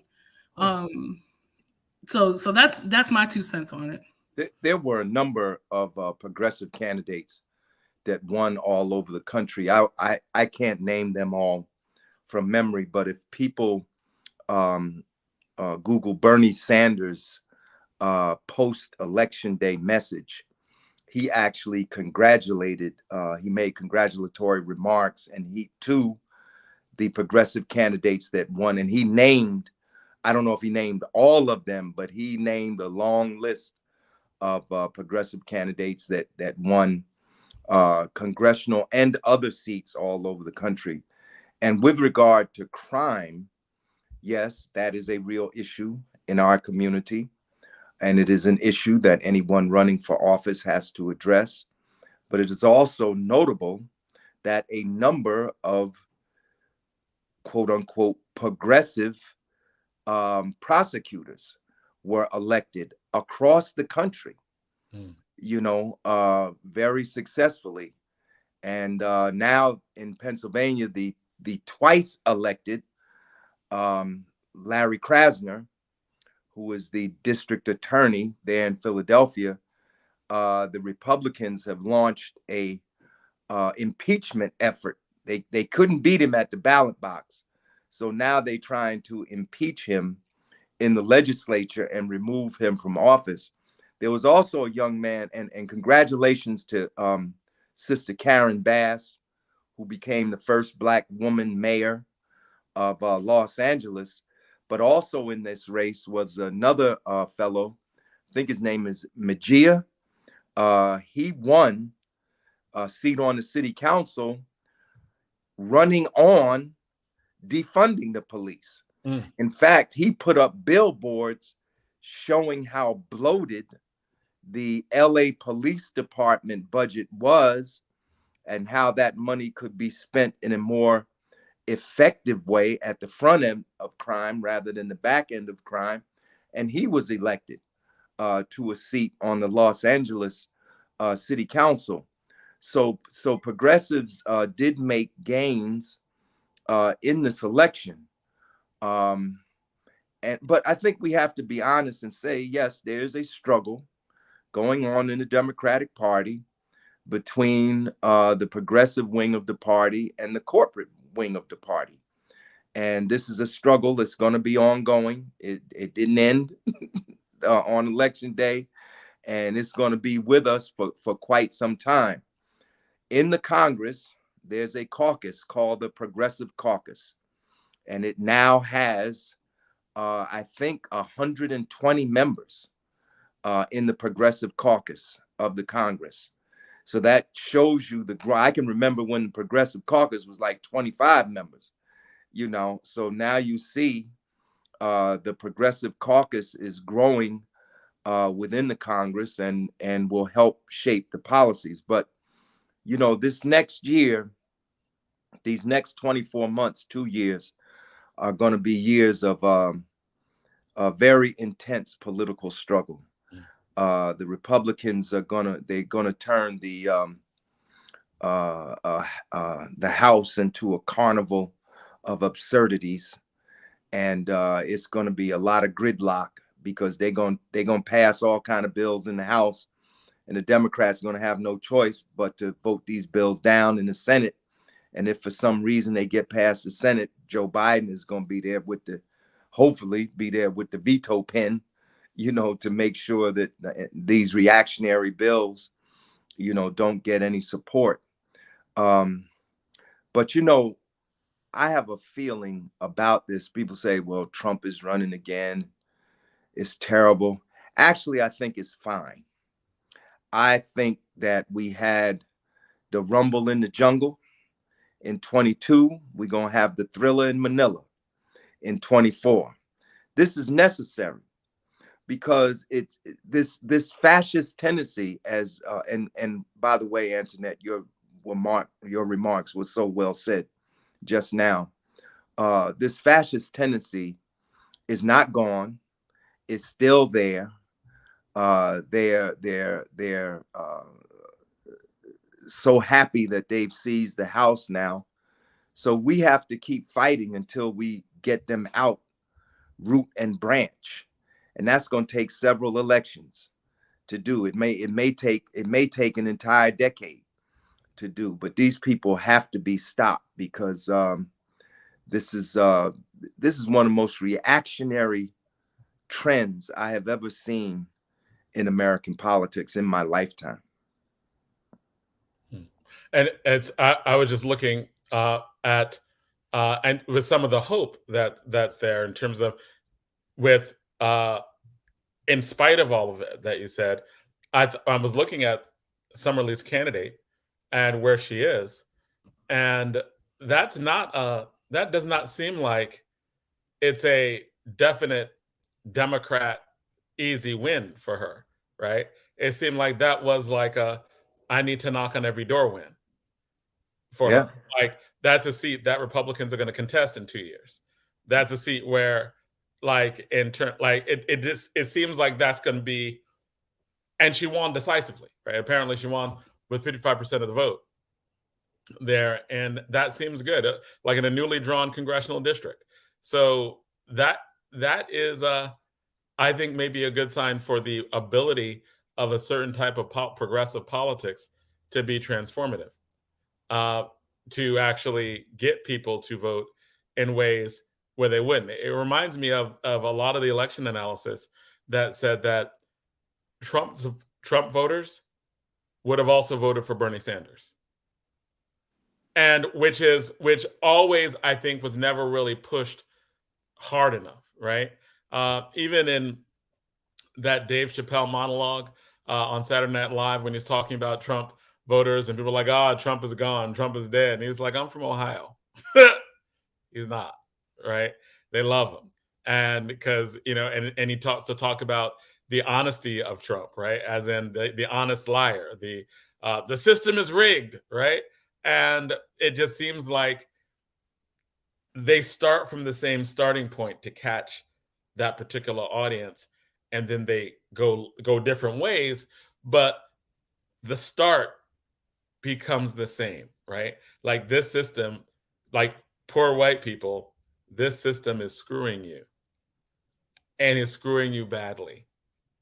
And if you just paid attention just a little bit, you'd be mad, as you should be, right?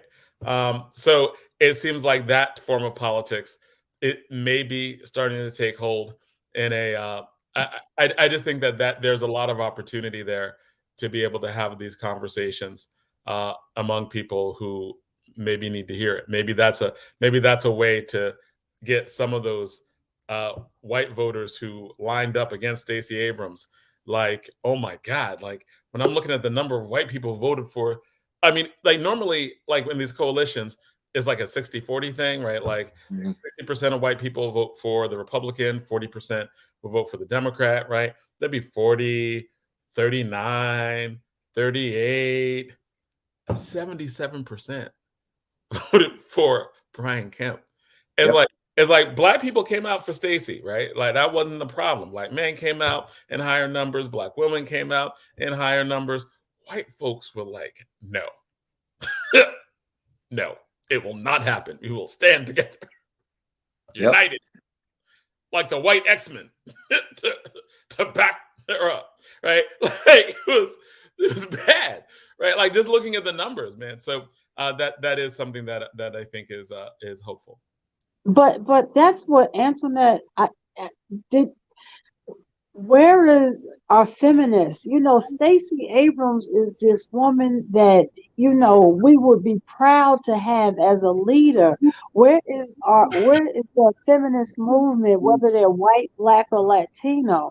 I'm just surprised that this is not, you know, she's not a hard pick. You know, she is somebody that you want out in front and that you can stand and be very proud that this woman is going to be our first governor of Georgia. I just don't understand it, you know.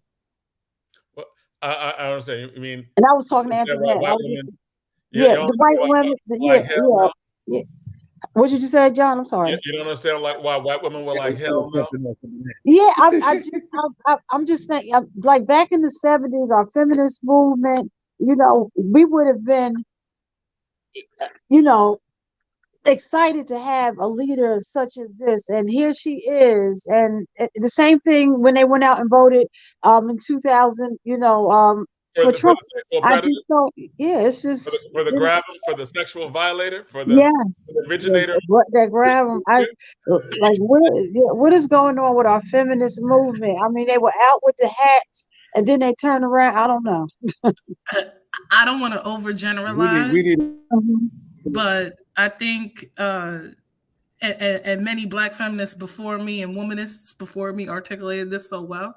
So and I'm not even saying because the black women came out. Right. I'm just saying that we in terms of I don't have an electoral analysis, but maybe I have a political sort of ideological analysis of it. And I don't want to generalize too much, but we do have to be honest in which the ways that white women play a role in upholding patriarchy and white supremacy.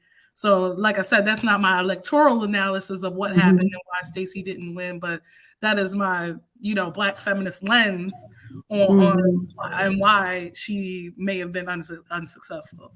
I mean, that's also just a historical lens too, right? Like, yes. White women have always been down with the patriarchy, right? Like, they have been junior partners. They were holding slaves. They were like down with the action, right? If white people were killing black people, white women were there.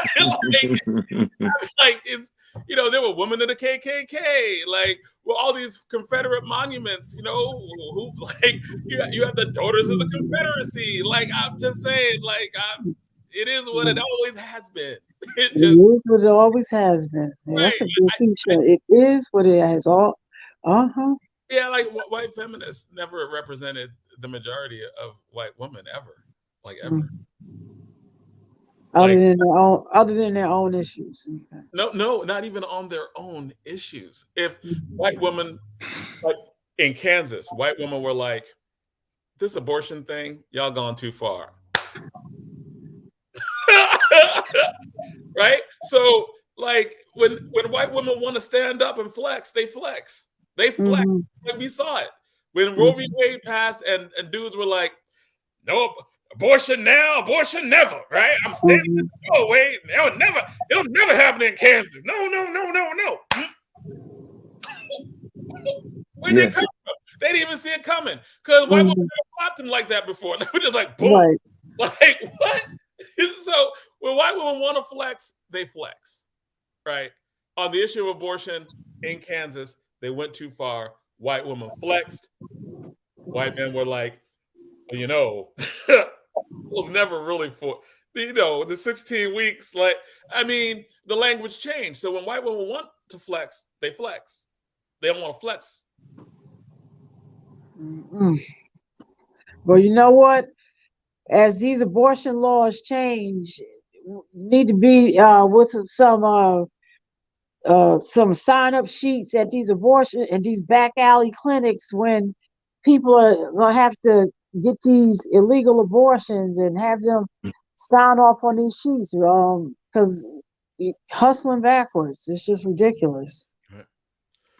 And don't forget, if the number of people who stayed home and didn't vote, if half of them would have come out, Stacey would have won. If half of them. Is that true in Georgia? Yes. In Georgia, there were high numbers of Black people who did not vote? Yes. In 2020 was the greatest voter turnout in the history of the United States of America. Right. 74 million for Trump, 81 million for Biden. There was still 94 million eligible voters that did not vote. Now, the thing that I'm always curious about, right? Like, I know there are high numbers of people who don't vote, right? But one of the things that came out in terms of, put that up there. That's spam. We don't put no spam up there. Find the best dating site. All right. So there's the feminists. That's the way feminists. Wow. Wow. But one of the things that I thought was real interesting is that there were a lot of white people who didn't vote too, right? There were a lot of unused white votes. And the thing that became apparent is that Trump was getting white people who never voted to the polls. And I think part of what we may be seeing, right? And we saw this little in New Jersey, right? Like when white people, like the Republicans and mostly white Republicans, flexed in New Jersey pretty hard because, and they voted in higher numbers. The election was real close, right? Like, and the difference was that we came out and voted as well in our cities. And New Jersey is one of those states where if the majority of Black and brown people vote Democrat, then the Republican loses. But they're always going to get like 6 out of 10 white people. New Jersey is the place consistently close to 6 out of 10 white people vote Republican and the Republicans lose. They need a little bit more or Black people to come out a little less motivated, right? And it seems like in some of these states, when we get more people to vote, like, and may have happened in Georgia, right? When you get more people to vote, that also means like more white people who never voted before, more white people who think, or who hadn't voted since, 1964, come out and vote again because they're like, oh my gosh, Trump, he inspired us. So I would like to always think of what are those numbers of Black people who didn't vote or progressive people who didn't vote versus like poor white people who were going to vote in different kind of ways.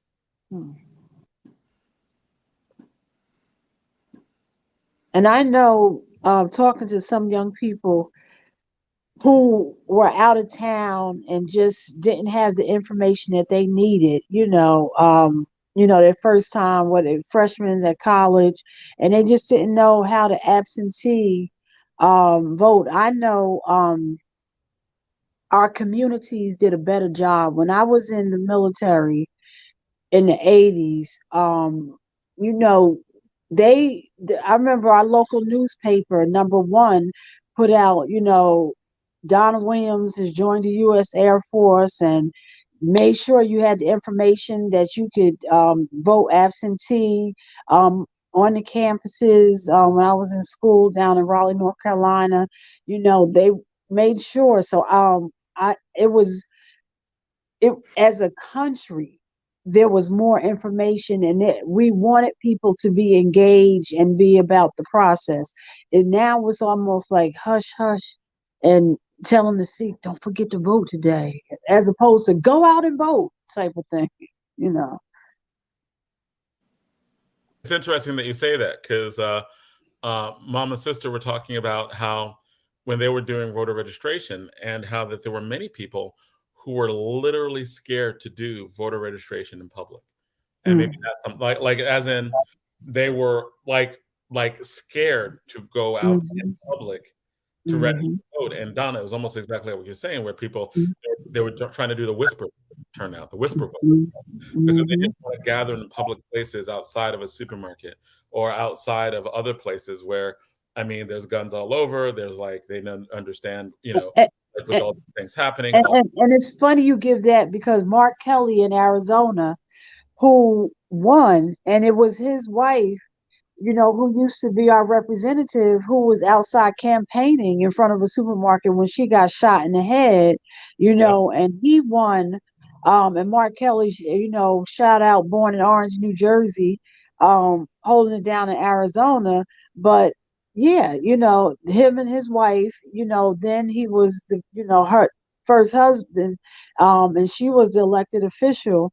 And while she was just out shaking hands, campaigning, and saying, I'm your, you know, representative, make sure you know, she gets shot in the head for just letting people know I'm here to represent you.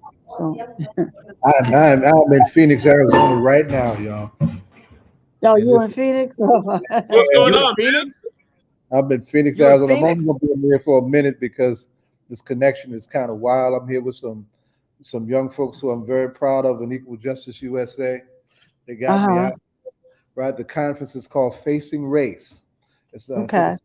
56th anniversary of this national conference, and it is a hugely powerful people of color national gathering done in the Phoenix Convention Center. The Phoenix Convention Center is a big space, and it is dominated. It is dominated this weekend by young people all over the country that look like us, right? And the presence. No, we need to understand too now. And Phoenix was dangerously backwards. You had folks that were at the mailing center, at the mailing centers for the drop boxes with guns, and got defeated in court at the last minute, which would have made Right.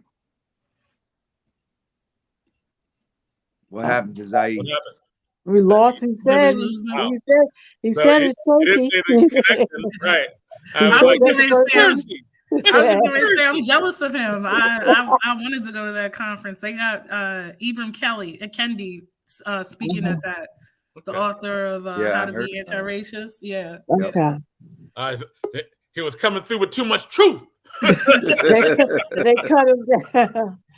They cut his Shot him down. there we go. Arizona. Well, there you go. What happened there, bro? What happened? conspiracy. Took him out. the phrases are not on stun. I got zapped. No, but what I was saying is that, you know, in spite of the repressive climate in this crazy backward state, right? Enough progressive forces coming from a wave of Black and brown youth, you know, prevailed, right? And I want folks to appreciate it. I put in the chat that there was an important turnout of Black and Latino voters in this 22 election that made the you know, a difference in those spaces where the right wing did not advance, where the right wing was turned back. So I just wanted to lift that up. And Donna, that's a hell of a share that you laid out about Mark Kelly's wife, just how dangerous it is. See, because the question I think people be asking is not to, you know, we won enough, but we still got the Senate. No, that's not the question. The question is, has the fascist threat been averted? And if the answer is no, then what is to be done? Right? Exactly. The kind of organizing that we did to come into this election to try and hold a line, that line of march has to continue. So that's just wanted to make sure I got that in before I get zapped again. That's what you're down there for. Are they talking about the aftermath of Arizona?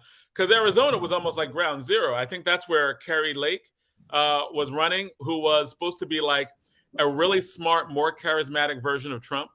By the skin on her dog nose, she got beat by a hair, but she's still out there. Right? She's a dangerous election denier. She's one of these, devils in the blue dress who's kind of cute, which makes it more dangerous, Right. But it's as backwards and as they come, right? And folks need not be snowed by that. I come back to the position. The fascist threat is still real, and we need to act like it. Jersey 21, who's coming behind Murphy, right? And right, we look at that. Will Jersey take a state a lurch to the right, right? We have some scared black and brown elected officials who modified a strong bill preventing police at the polls, right now allowing that, and that was driven by nobody but your police unions, right? In the name of collecting overtime on the one hand and chopping off punk elected officials on the other. And then 24 is real, right? If they, we need to keep that line of grow the squad. That's the chant. Baba Zaid. I know we're coming to the end of the section. So we have Rhino. Yes, Baba I Zaid. know we have Rhino on, and we're getting ready. I know we're getting ready to go into the next section because I know we didn't give enough time last week because I know we got a special section that's coming up. Right now. Before he leaves, Baba Zaid, I just want you to know that Antoinette said that she wanted to be there, so make sure you represent. She wanted to be where you are right now. She wanted me to come down. She wanted me to come down to Georgia to get out and do some legwork for Warnock, and I'm thinking about it if I can work out the time. Oh, you should. Absolutely. All right. That's right. We cannot have a Negro like Herschel Walker at that level of government. It's a disgrace to the race of the highest order. He was backwards from the top. He was a young man when he's a knucklehead on a dumbass Dallas Cowboy. I'm making it plain. No, really. He's got I never liked him. Track record of backwardness. Clear track record of backwardness. And it's disgusting. Now, all these crazy backwards white folks, this is the kind of Negro we want, y'all. Why can't y'all be like Herschel? He's a good Negro. He even act like he was police when he ain't even really the police. Right? No, hell no. No way like a Negro like that should get any traction or support in our community whatsoever. He's something I was saying. That was something that I was saying earlier, in the comments. I was saying, it's the fact that there's still people out there that want somebody like that. They want somebody like that to run. You know what I'm saying? The fact that there's people who fantasize about having those kind of black people in their circle. You know what I'm saying? To make things go their way. A lot of Americans feel that way. We up against some stuff. Rhino, before Antoinette leaves, you have to ask her that important question. Absolutely. All right. Peace to Antoinette. Peace to Queen Antoinette. How are you? I'm great. All right. What was the question? Don't be scared. So the question is, it's usually this is what we consider a political hip hop show. We talk about politics, we talk about activism, education, we talk about health, we talk about hip hop. So I just wanted to ask you real quick, in everything that you do, when you're just dealing with what you do day by day, who do you listen to that in hip hop that inspires you, that keeps you going? Oh man, don't put an R&B girl on blast like that. All right. I'm over here spinning soul records and we got my Luther Vandross going. All right, who do I listen to in hip hop? And my brother would be ashamed of me because like I grew up in Brooklyn before I moved to New Jersey, so my brother would be real ashamed. Yes. Of me. I think who do I listen to in hip hop? He's a newer artist, but I really appreciate his kind of flow and his style. Mick Jenkins. He's one of the rap artists that I really like, and I also really like Duckworth is another newer kind of hip hop group. But if I had to go old school, even though he's on this black capitalist tip, and I don't like it. I'm just keeping it real. I gotta go with Jay-Z sometimes. I just really do. I know. I love him. But and that's that why you was saying that I was you an R&B girl. You got to rep his wife because his wife's new album and that break my soul. That break my soul be giving me energy. That out that release of Listen, her album break my Alien soul. Superstar on repeat. So thank you so much. All right. Thank you so much. Very much appreciated. And we are, and we have to have you back on again. We have to have you back on more often. And thank you again. Larry Hamm, a shout out from one of my students who's watching, Victoria. She's like, I want to interview him. I want to talk to him about gentrification. So I know that I will talk to you about that later. But just a little shout out from one of my students to you and to Zaid. All right. So we out. But I'm Larry, out. Larry, come stay. Like, Larry, you actually want to be in this? You can stay. Like, you already know you can stay for these combos. Yeah, because you always do the music stuff. So yes. But we are gonna be switching we're switching gears to DJ Rhino. I want to hear what Hakeem got to say. Yes. I know Hakeem is on it. Oh, absolutely. So DJ Rhino, this is DJ Rhino in the state of hip hop. What's good? Mic check 1 2 1 2. You want to hear from me about what exactly? Whatever about the issues of the day, brother, and the music. I mean, there's a lot happening. I haven't been on in a couple weeks, you know. Right. You know, so I mean, a lot's happened in the last couple weeks. You know, I don't know exactly what you guys want me to build. Well, this is the actually, so just to get back to I know DJ Rhino has some wants to talk about some stuff that's real important, and we can go around that because there's a lot that's happened. Right? Rest in peace, Tame 1, by the way. That's right. Shirt right there, my brother. And that is and the shirt I think said DJ Rhino's shirt. Artifact. Rhino's sweat hoodie says it all, right? Says it all. And I really want to get DJ because DJ Rhino's been posting stuff. He's been posting stuff, and I've seen it, and I'm like, you know how we talk. You know how Larry, you talk about the Zanzibar, and I know Hakeem, you talk about eras of music, right?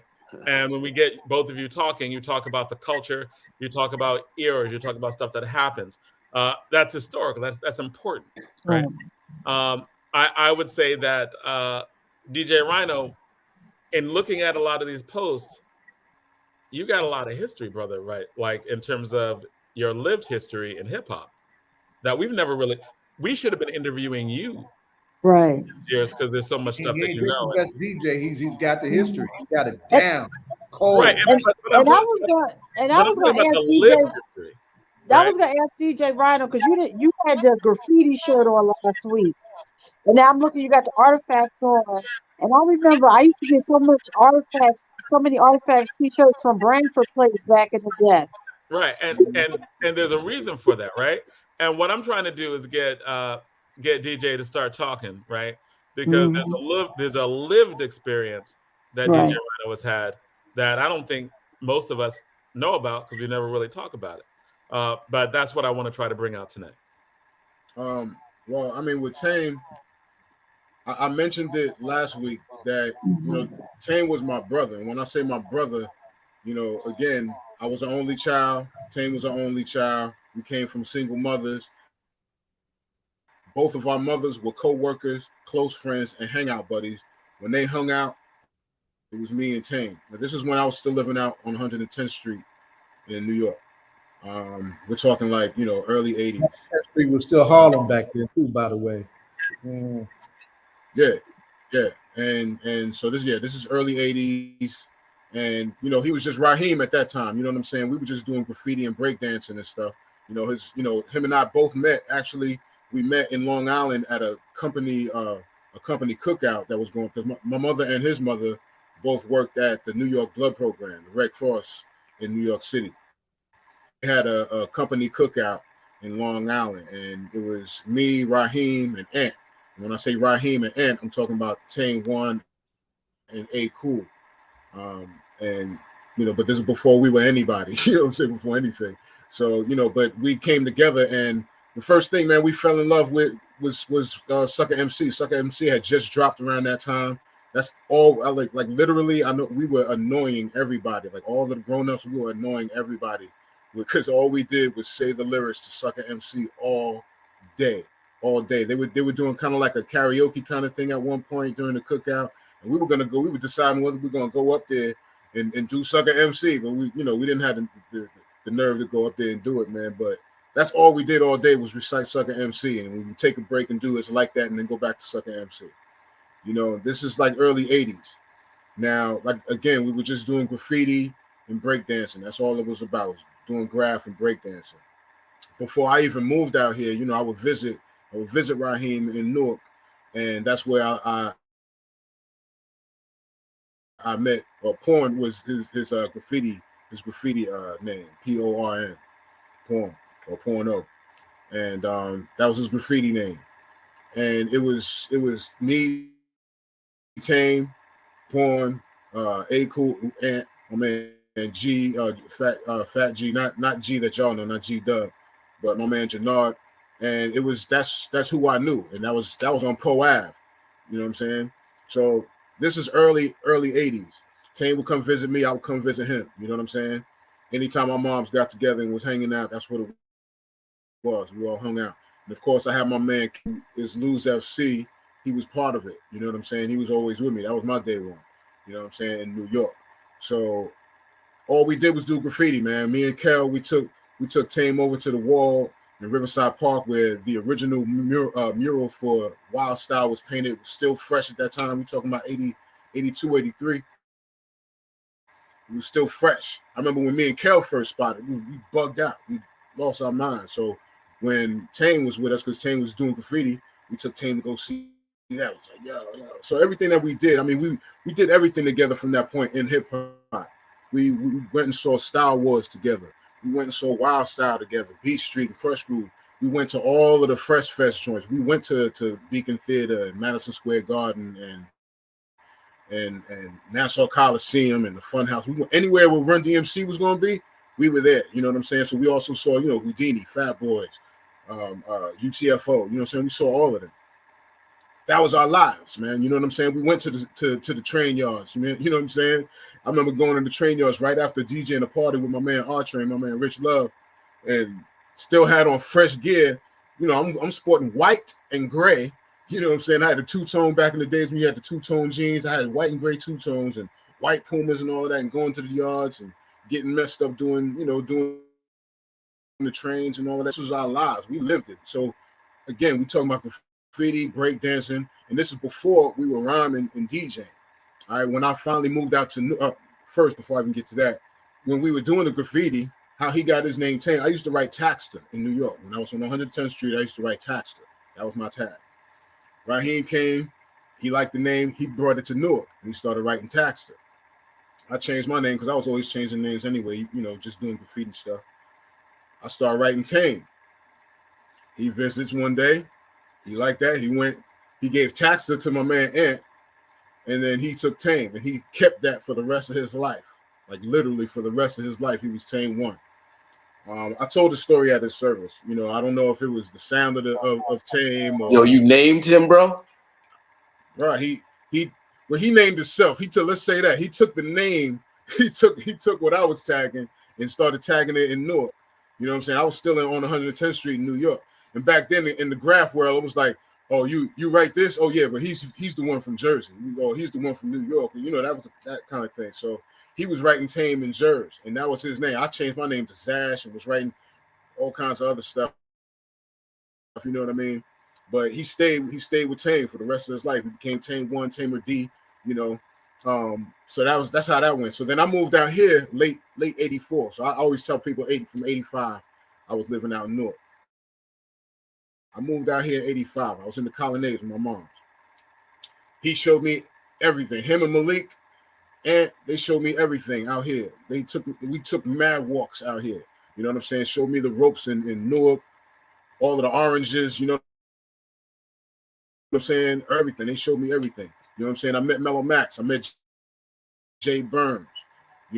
they were graph writers because we still doing graph at this time. I was just starting to trying to get into DJing. I was just getting my equipment up because I wanted to DJ. Down the line, you know, Tame sitting in my window, me and Malik chilling with Tame. He's sitting in my window. He's looking out the window. He's rapping off the head about everything he's seeing out the window in a comical style. He's like basically snapping on people, telling jokes and just saying crazy stuff, but off the head rhyming. And me and Malik were sitting there like, yo, you do this for real. This is you too good to just be playing around, man. This catch out here, you could be one of these dudes out here. You know what I'm saying? So this is when Tame starts getting on the mic. And this is all in the room, you know what I'm saying? In Colonnades, in the old spot. So this is where things start. And then we started a thing called Boss Mob. You know, I was a part of a crew called DEF, my man Train, Kel, Trev. And then when that defunct, it was me and my man Pooh K from high school. When that ended, because he couldn't say, because I was writing his rhymes. When he couldn't say the rhymes that I was writing for him no more, I started saying my own rhymes. But we created a crew called Boss Mob. And it was basically because I had a Boss Dr. Rhythm drum machine, a Boss Dr. Rhythm drum machine. That's the first drum machine I ever had. I wanted to get Sonic drums. Sonic drums, they weren't making anymore. And they had the DMX. The DMX was too expensive because that was too in demand at that time. We're talking the early mid 80s. So I ended up getting the Dr. Rhythm. Dr. Rhythm was the drum machine that I worked on. It was called Boss Dr. Rhythm. So I took the name Boss, and we called ourselves the Boss Mob. So that was me, Tame, Porn, Max, J Burn, Rasta Ra, and then a whole bunch of other people. We had Merge, we had Swift, we had J Rue. We had a whole slew of people that got down with us. So you know, that's what Boss Mob was. We're trying to work on the documentary now to tell that story, because the story of Boss Mob tells the story of Boom Squad. Because when Boss Mob defunct, it basically was the same people, but it became Boom Squad. And this is around the time when Tame and L started getting around and started getting their deal with Big Beat Atlantic Records. And became around that time. Now we're talking late 80s, early 90s. You know, so that's what it is. But you know, everybody that came through Boss Mob at that time, even before Boom Squad, was Redman. Tame brought Red over to the crib. This is when Red was still waiting for his contract to go through at Def Jam. It took him about a year before they actually, you know, signed it and confirmed everything was confirmed. I remember Red was still waiting. He was in limbo at that time. He came over to the crib. We did a couple of recordings with Tame, Jam C from Rated R. You know, Red co-signed, you know, if y'all can go on YouTube, Red Meth sitting there, Red co-signed Tame, and how Tame got Red into rhyming, because Red was just a DJ at the time. Tame was the one that was spitting and got Red into rhyming. But Red got the deal before Tame, right? So Red comes out with the album. He puts Tame on Rated R. Tame's not spitting any verses, but you just hear him, you know, saying stuff in between the record, in between the verses. So this is what's going on. You know, I'm giving you kind of like a rundown of how this stuff went on. This was Tame 1. This is my brother. You know what I'm saying? We did everything together. We started all of this together. You know what I'm saying? We brought hip hop to the bricks. Not saying that hip hop wasn't already in the bricks, because you had Diesel Don Sport D that was doing things. You had Hassan 711. Those are the ones that I looked up to when I came to Newark, because they were already doing it. You know what I'm saying? Big ups to Diesel Dawn. Big ups to Gov. Rest in peace. Big ups to Sig Knot. Big ups to Haas. I was just talking to him today. Big Sav, who used to be Little Sav back in the day, used to live in my building. Sav used to live in my building in the Colonnade. So this is my history in this. You know what I'm saying? And Tame and L have done some wondrous things and have potential to even go further. I mean, they were doing stuff with Pharoah Monch and Busta Rhymes, and they did mad stuff, man. Y'all can do your own research on the artifacts, man. And Tame 1, man, they did mad stuff. You know what I mean? And they had mad potential. You know, so it was huge to lose a brother like this, because, you know, at a time when we thought Mellow Max was going to be the first one to drop at that time, because Mellow Max was already doing it before we were doing it. You know what I'm saying? Mellow Max was just messing around with Mark 45 King out from Flavor Unit. He was dealing with them and Lock Hamm and all that when he got with us. So Max was already, we thinking Max is going to blow up first. Boom, Tame and L. When J Burn brought L over to meet Tame, because we all felt like they would complement each other. They did a couple of songs together. Boom, they became That's Them. I was their producer. I got a whole slew of recordings with Tame and L as That's Them. You know what I'm saying? They brought Do It All in. Do It All. Our councilman in the West Ward, they brought Do It All. This is before Lords of the Underground. Do It All came over and did a couple of recordings. I got those, you know, on tape. You know what I'm saying? So this is the history. We got Brick City history. We got hip hop history. This is what's going on. This is, you know, this is what it is, man. And it hurts, man, because Tame became top dog because of where they went with it. They were the first ones to get signed with, you know, with a record deal and be in the industry and deal with all of the big heads that was in the game. So we looked at Tame One as top dog. You know what I'm saying? He was the Boom Squad president. That's why we gave him that love. And that's my brother. And it's been a hard ride, man. I done drop tears every day for my brother, man. Rhino, we give you supreme love. We pray that the ancestors are going to embrace the young G, Tame One, right? And the legacy of hip hop continues to evolve.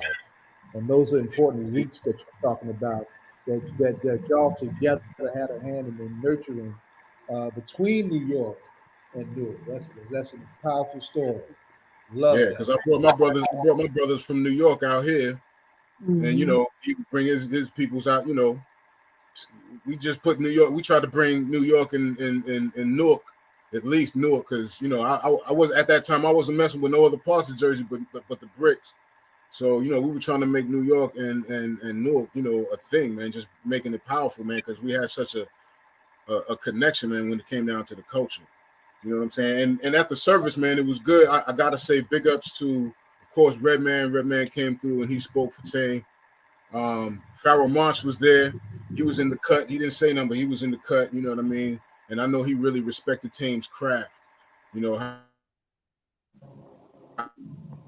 you know his whole technique in it. You know what I mean? So it was good to see Pharoah Monch there. Just Blaze was there. He spoken. You know he lifted everybody up when he shouted out the Pipeline, because that's where he got his start. And Pipeline was a club that we rocked at in North Newark in the mid 90s, like 94, 95. Pipeline was basically a punk rock club, but on Wednesday nights it was hip hop, because we brought hip hop to it. And Grafton Ave, everybody from Grafton Ave would come through. Grafton Ave used to run that damn spot for real. But yeah, we were all up in there. It was all Boom Squad, and Just Blaze used to come through. This before he was, you know, any big producer. He would come through and show us his beats. He would play his beats for the freestyles that we were doing, and that's how Just Blaze came through us. You know what I'm saying? So a lot of things, man. A lot of people came through us, you know. But that's what it is. I just want to big up. I want to big up KG from Naughty. He was there. I saw him there. I saw Lakim Shabazz there. You know, there was a lot of heads that was there, man. I just want to big up Ma D. That's my other mother, Tame's mom, Darlene Harris. Yeah, and that's it, man. You know, big ups to the Boom Squad, big ups to the original Boss Mob. And we're gonna keep this going for Tame. We're gonna keep this going for the culture and for the spirit, man. Like Tame, just his character and his demeanor, you know what I'm saying, was infectious. You know what I'm saying? Just how he was as a person, man. You know, you're gonna miss him. Yeah, that legacy is crazy. Like the way what you just described, the history. You dropped so much stuff that I had no clue. I had no idea that y'all was that close and went that far back.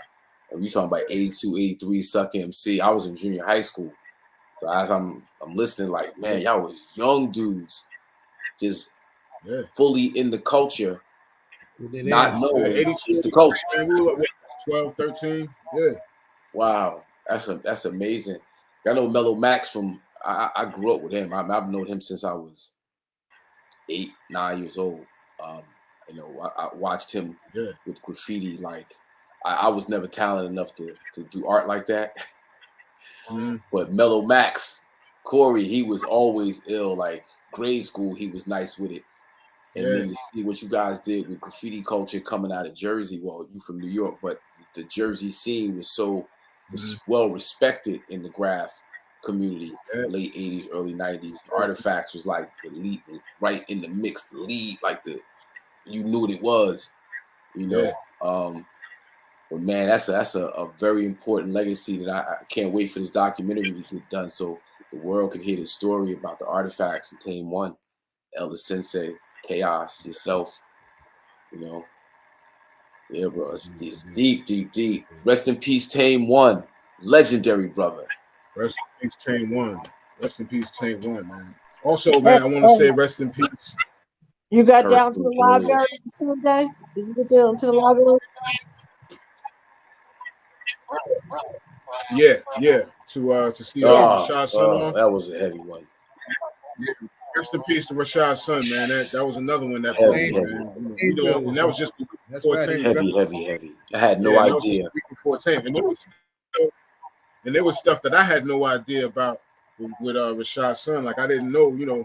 I'm gonna just read this. I'm not gonna read, you know, his whole obituary. I just want to read this small section because I didn't know, you know, this brother was, you know, taking care of business, man. It says he's a 1988 graduate of Passaic High School and has earned an Associate of Science degree in early childhood education and social science, respectively, from Essex County College, Newark, New Jersey. Bachelor of Arts degree in psychology and a Master of Social Work degree from Rutgers University. Says since 1998, Rayvon L. Wilson, Rashad's son, has been employed with protection and permanency, formerly DIFUS, and has worked his way up the career ladder from family service specialist caseworker to senior executive services, local office manager of the Essex Central Local Office, East Orange, New Jersey. So that was, you know, this is stuff you don't know when we just talking about rap. You know what I'm saying? If we don't get into these other discussions, we don't start talking about other stuff and what we Rhino, let me say this. Saying? Yes. One of my submissions of many missions is to try and get black men who have lived a life, if you know what I'm trying to say, right? Right. Into this field. And those who are into this field, I'm talking about the community-based violence intervention that I'm talking about, that we've got going on in Newark. And to the degree that we have this ecosystem in place doing good work, the jobs that they have need to be upgraded so, you know, they can become, we need a lot of Rashad's sons doing this work out here connected with our young brothers on these streets who are in their confusion creating all this violence and this madness on our streets. We can fix this, and it's that kind of black man that's going to help us do that inside and outside of the challenges of the system. So that's a serious mic drop about that, brother, because we have too few. So much of social work in its most progressive iterations is done and managed by our sisters, and I got one as my child Keisha's like way out in front of that. But the balance, the imbalance is ridiculous, right? Because most of them are trying to take care and straighten our asses up, right? And these young brothers need men to talk to. They're out there because of the absence and the destruction of the black family that's been done to our system, done to us by the system that got black men out of their damn minds in the first place. So shout out to Rashad's son on a level and a space that definitely needs to be lifted up on top of what he contributed to the culture. Yes, indeed. Rest in power, Rashad's son, man, Rayvon L. Wilson. We lost him October 30th. But man. So those, that was my week. You know what I'm saying? That was my week in hip hop, man. Sunday was Rashad's son, Tuesday was Tame, and it's just been, we also lost Hurricane Gloria the same day. Hurricane Gloria. We lost her the same day as Tame One. That's right. And then they have their connection to Redman is pretty interesting. Seeing how close both of them were to Redman and them being transitioning on the same day. And she has a baby by her child is by Eric Sermon. Eric Sermon, right? His daughter. Yeah. Because he was the one that kind of made the announcement to the community about we've lost her. And when I went back, based on what you said, Rhino, I went back and looked at Redman's video. You said they were sitting on the porch together. So it made me go back and look at the Yeah, video. you see Tame and Hurricane G sitting right next to each other on the stage. Right. Yeah. Yeah. You know, I think nice, that this last conversation is even why this show is so important. Beyond giving people their flowers, just the acknowledgement of the culture itself and how impactful it is. So you got people inside the culture who don't rap. You know, hip hop, nobody rapping. Right. You know, these are important folks that are from the culture, whether they rap or do graffiti or whether they do social work or whatever they do. You know, that hip hop culture as a unifying force, and then being able to come on this platform and celebrate it and salute it, you know, is, I think, a very important thing. Give folks a place, a home to come to. Right. You know. And we couldn't have anybody better than the two of y'all lifting that up, straight up. Respect. And a lot people. What you say? No, I was just gonna say, his going home service at the library, that was very interesting. And I think a very good place to have it, so that hopefully they could take that information and have it there in the library, so when young people come through the library, that they'll know about our local heroes and what they have done, and in their lifetime.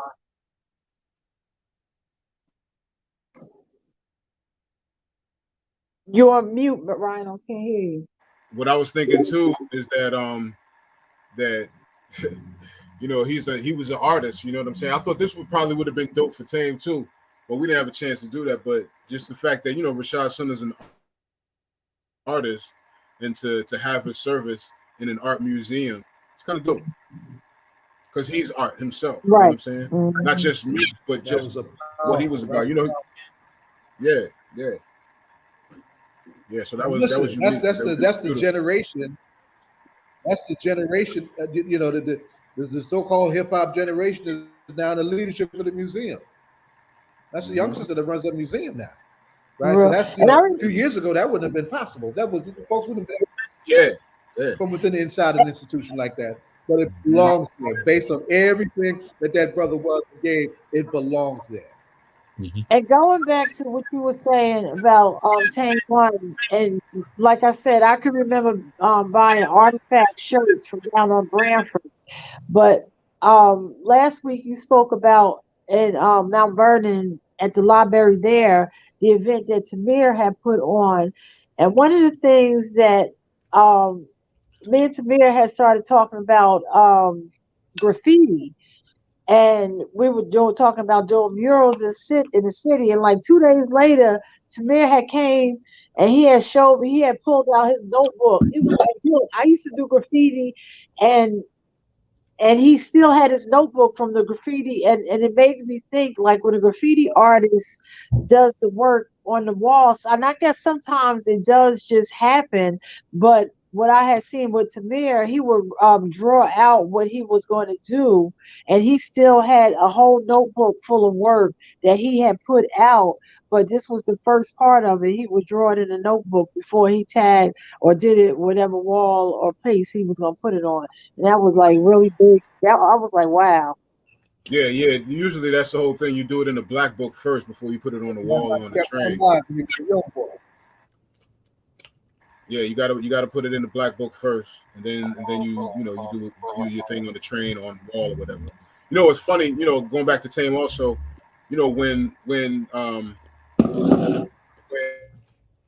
they first started putting graffiti in art galleries, that was when me and Tame first started going. Tame's mom used to take us. She took us to the fun gallery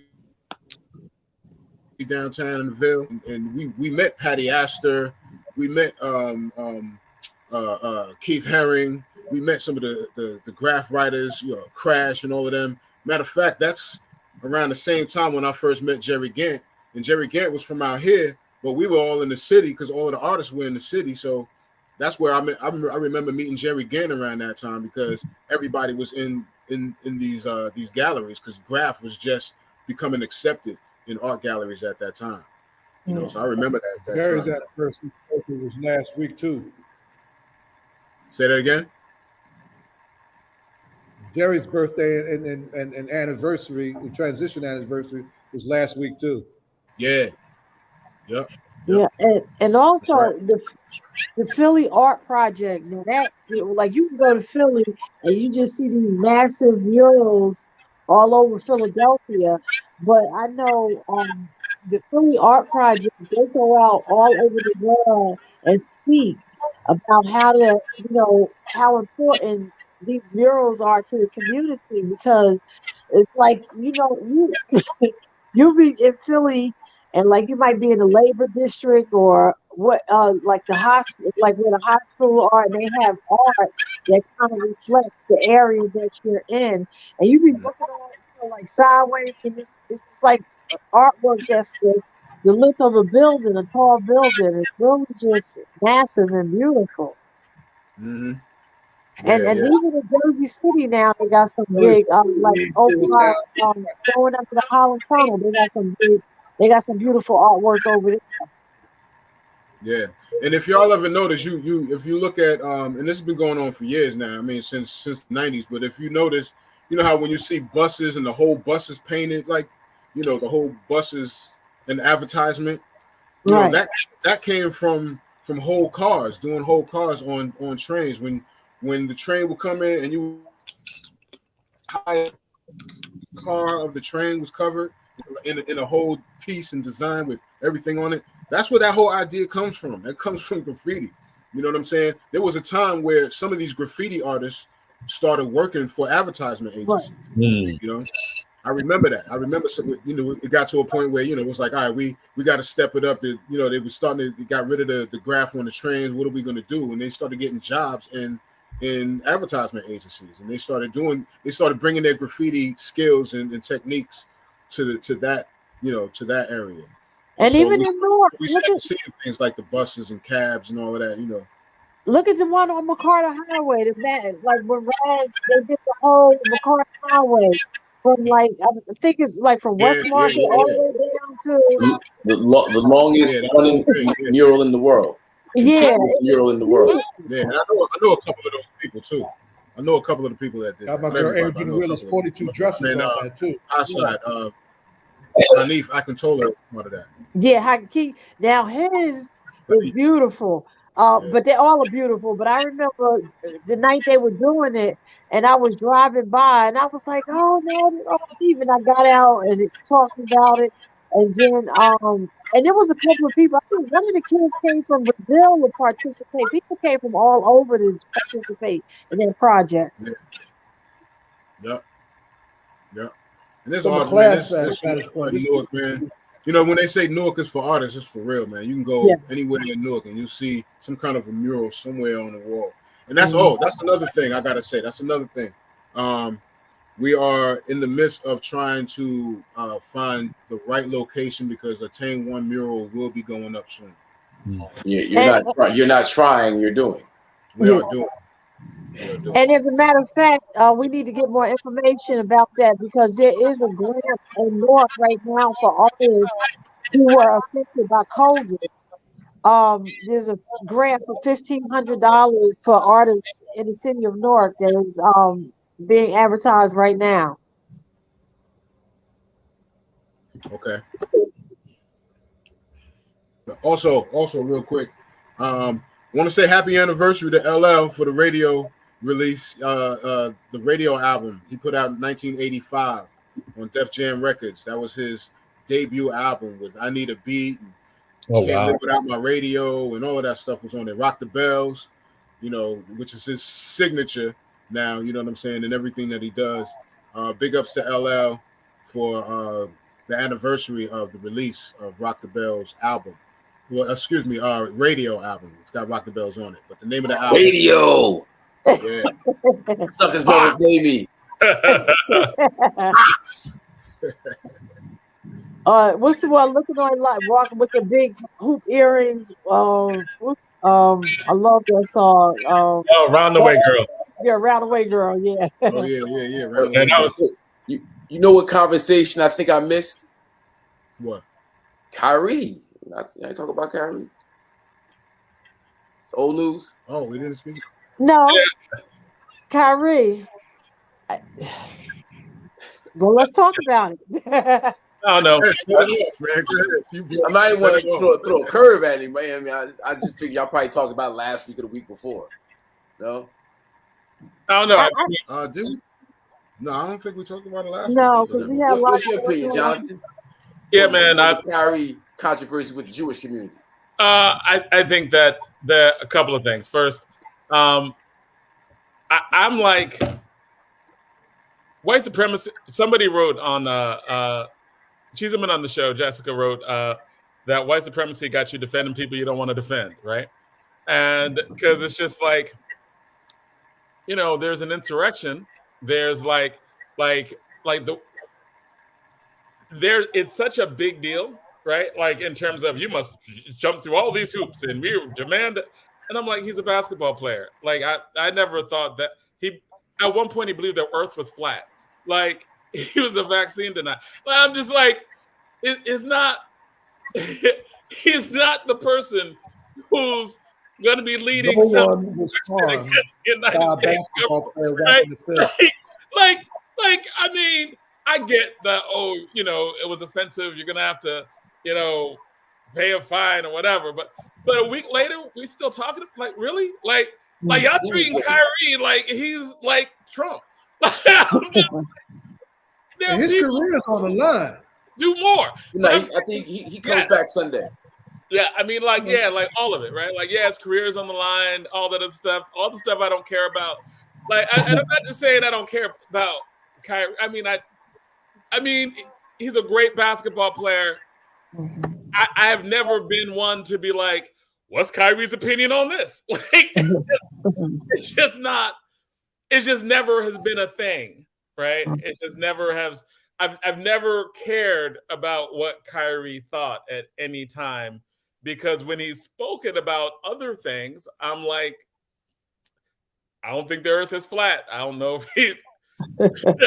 I don't. The vaccines will kill you. Like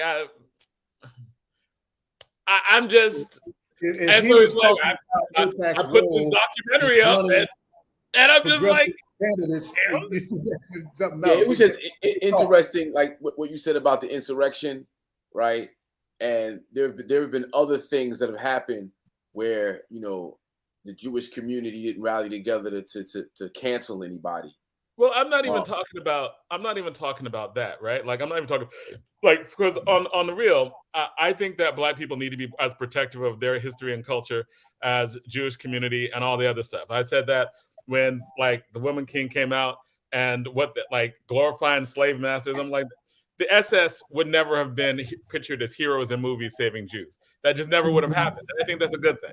So I am not mad at Jewish community or Jewish organizations for being like, you will not disrespect our name.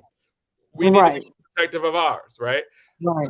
I am saying though that with the National Basketball Association or with the media in general is talking about Kyrie Irving, and Trump just announced that he was running for re-election, when it's just the magnitude of the story, right?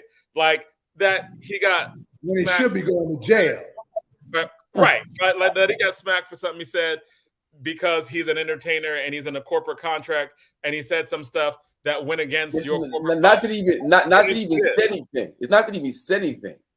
He just tweeted an image with no caption. Right. And I'm just And I'm just like, I really don't care, right? You corporate, whatever. I do not care. But with the whole you gotta pay $500,000 to an organization, you gotta apologize. It's 2 weeks. I'm like, y'all flexing for no reason right now, right? Right. Well, it's almost like it's low hanging fruit. Considering the bigger fish that need to be fried. I'm just saying, Kyrie should not get that much attention on anything that he says. But you know what, especially when Trump is running for re-election, when people are actually fascist, when people are actually supporting whites, like real old school white supremacy, when people are when like Trump has made anti-Semitic remarks, right? But Jonathan, you know what? I would almost throw this back to you, Hakeem. You said, "What about Kyrie?" Now, see, I would say, Hakeem. What about who? I'm sorry. You asked us, "What about Kyrie?" And I would want to throw it back to you because you have actually sat in the room with Jewish people who own entertainment agencies, and they said you're not coming across black enough. Like, how is that okay for them to say that to you, but then they get upset? You know, like that's the, you know, like they want to everybody to respect their culture, but then they can look at a black man and tell him that he's not being black enough. Like, how do you do that? Yeah, well, I think, you know, when we look at the image of African Americans in mainstream media, we see how we're degraded time and time again. And you see many of the people who are cutting the checks for that or receive the biggest benefit from that degradation are, you know, people of the European Jewish community. And then when things happen that, you know, come off critical of them, they cry anti-Semitism. And I just, it's interesting that Kyrie got so much blowback from posting the Hebrews to Negroes documentary because they get into the origin of the Hebrews, historic Hebrews, right? And it's not the people who are upset. Like, the people who are upset are not those Hebrews, or that they're not those Jews. They're not. That's just, it's interesting because there was so much pushback, but as you start to go through the layers, you see how much truth was actually in that documentary. Right, not to say I agree with everything, and there was a reference to the Holocaust not being real, and there was a quote from Hitler, and that's just you get sketchy when you go over there. But the essence of the documentary, Hakeem, like, I'm on a real, right? Like, in terms of defending any documentary that's like I wouldn't do it because it's just no. It's right? No. It's not a defense of it. It's not a defense. I'm saying if you read the Bible and you read the story of Noah, which in itself is racist, right? Which in itself is racist, and you get into the layers of it, it's interesting that community is so heavy-handed because when you start to peel back the layers, you go, well, wait a minute. Even in forget the documentary, in your own story. Again, Hakeem, you get into areas where it's not relevant because it's like it's not actual scholarship, right? Like I deal in actual scholarship, and none of that stuff is relevant to me, right? Like when anything starts getting into conspiracy theories, is the Bible not relevant to you? Like if there's a documentary and it has Holocaust and it's not a source, right? What I always teach with sources is there's transparency. It has to be clear, transparent, and verifiable, right? If it's not clear, transparent, and verifiable, not a source. So if you want to get in a conversation about sources, that's very different. And you're having an academic conversation, but I'm not an academic on those issues. So I'm not really like, and a lot of people are a lot of artists, a lot of hip hop artists are engaging in academic conversations without an academic background to be able to do the academic discourse. And it comes off badly because it's like, well, do you actually know who Jonathan, do you like the song "Why Is That" by KRS-One? I like a lot of songs. I've not listened to lyrics, but yes, I like a lot of KRS-One. Do you like that? Do you like that song? "Why Is That" by KRS-One? I would have to say yes because most songs by KRS-One I like. Do you agree with the song by KRS? I've never analyzed it that deeply to agree or disagree. I've not had it. You should listen to that song. You should listen to that song, and I think you'll like it. And I think that a great many of our people hold the Bible to be the truth. So understanding how it actually reads, if you just read it. I think that there are a lot of different readings of the Bible that come from different disciplines. There are different languages. If people just don't read what's being said and apply what's being said. Because if you read it and you go through the story itself, which I believe is mythology, right? There are lots of readings use it as a source of power. and then we defend them not knowing how the story actually reads. Whether it's historically factual or not, I tend to think it's mythology, but that's just me. And I don't see the relevance, right? Like when we're having okay, so many of these conversations of like whether it be like Nick Cannon or all these other it proposes to be an academic conversation, but it's not an academic conversation, and because people haven't done the academic stuff to be an academic conversation. So, and one of the sources is a Holocaust denier, then you probably should get a different source, right? Like, I mean, it's not. And not double down on, oh, well, maybe the other parts about this sort. I wouldn't be me, right? Wouldn't be me. But at the same time, right? Like, my thing is, a lot of these things are distractions. I think that I think the stuff in terms of Kyrie, Kanye, distractions, right? Because Kanye has some, mental difficulties. Kyrie is not responsible for anti-Semitism in the United States, right? And it's interesting that these are the tools they use to distract us. It's interesting. But I mean, we're distracting ourselves. I mean, like, it's not they. I mean, no. It's literally Kyrie. No. It's not defending. It's not defending Kyrie. It's someone tweeted something, and the pushback was so great that his employer said, "Nah, you got to go and apologize."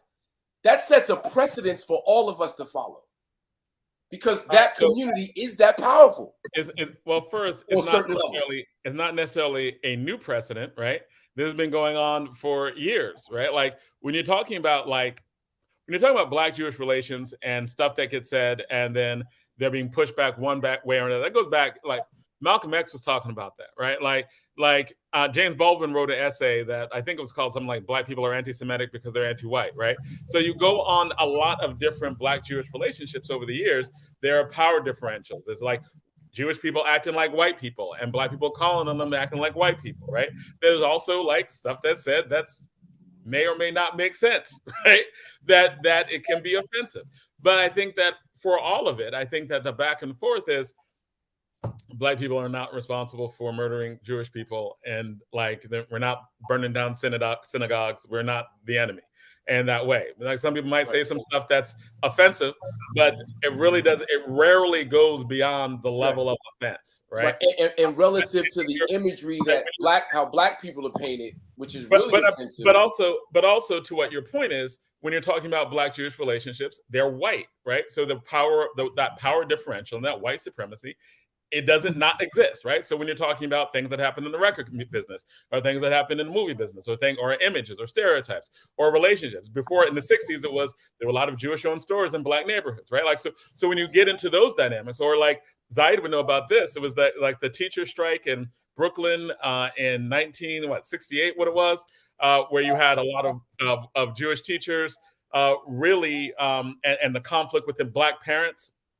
And so you have power differentials that are like Black power. You were saying what? That struggle was for a question of community control in Black communities, and the Black communities calling for the recruitment and the bringing in of more Black teachers into their schools in their community. Right. And so these are historic problems that exist that are usually just about power differentials, and it's usually along the Black-white dynamic that doesn't change because of their religion, because the religion is never really an issue. It's the white dynamic, right? Which is what James Baldwin wrote about. It's a really good essay called "Black People are Anti-Semitic because they're anti-white." I mean, because they're anti-white, or something along those lines. I'll look it up.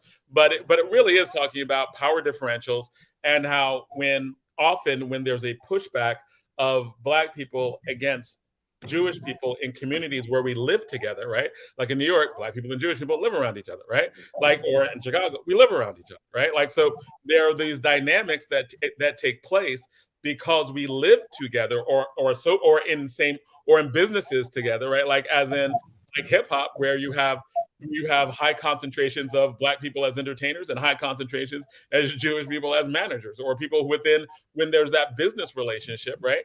And then you have the problems of quote whites of real how the political economy, the industry, entertainment industry. Right, and so you have issues of white supremacy. You have, and it translates, right? Like, as in, just because you have been historically oppressed does not mean you cannot be an oppressor, right? And that is a real thing in terms of power dynamics. When people are like, and so you have various Black people who say offensive things, right? That like, or if you're quoting someone who's a Holocaust denier, that's quite type offensive, right? Objectively so, right? Like, someone's like, slavery didn't exist. We call them names, right? Yeah, but the thing is, so much of the information that we get, that's authority, that comes from an authority, that's a part of the approved curriculum, a part of the approved. It's so much racist stuff that undergirds it all. Like, we deal with it all day, every day. Like, yes, it's not just yeah, you have all this other information. Yeah, but if you got the so and so, then I can't. Man, well, you do that with your own people every day, and you get a check for it. Like, we just do. And that's why I say that, and that's why when I posted some stuff about like how Black people need to be as intense with our history and as unforgiving with people who say things and do things about us. Even ourselves, right? We are so defunct in our own history. We let our own people do stuff when they're making people who were enslavers into heroes, and we're like, oh, but it's great, right? Slavery was a choice because there are Black women in it, and so we don't really have to deal with the history. But we're mad because other people are really, really like, no, you But will Jonathan, let soldiers and Jonathan, it's at the 9 o'clock hour. We're closing out another week of All Politics and Local. Go The ahead, third Don Williams. Friday. And so we're coming up.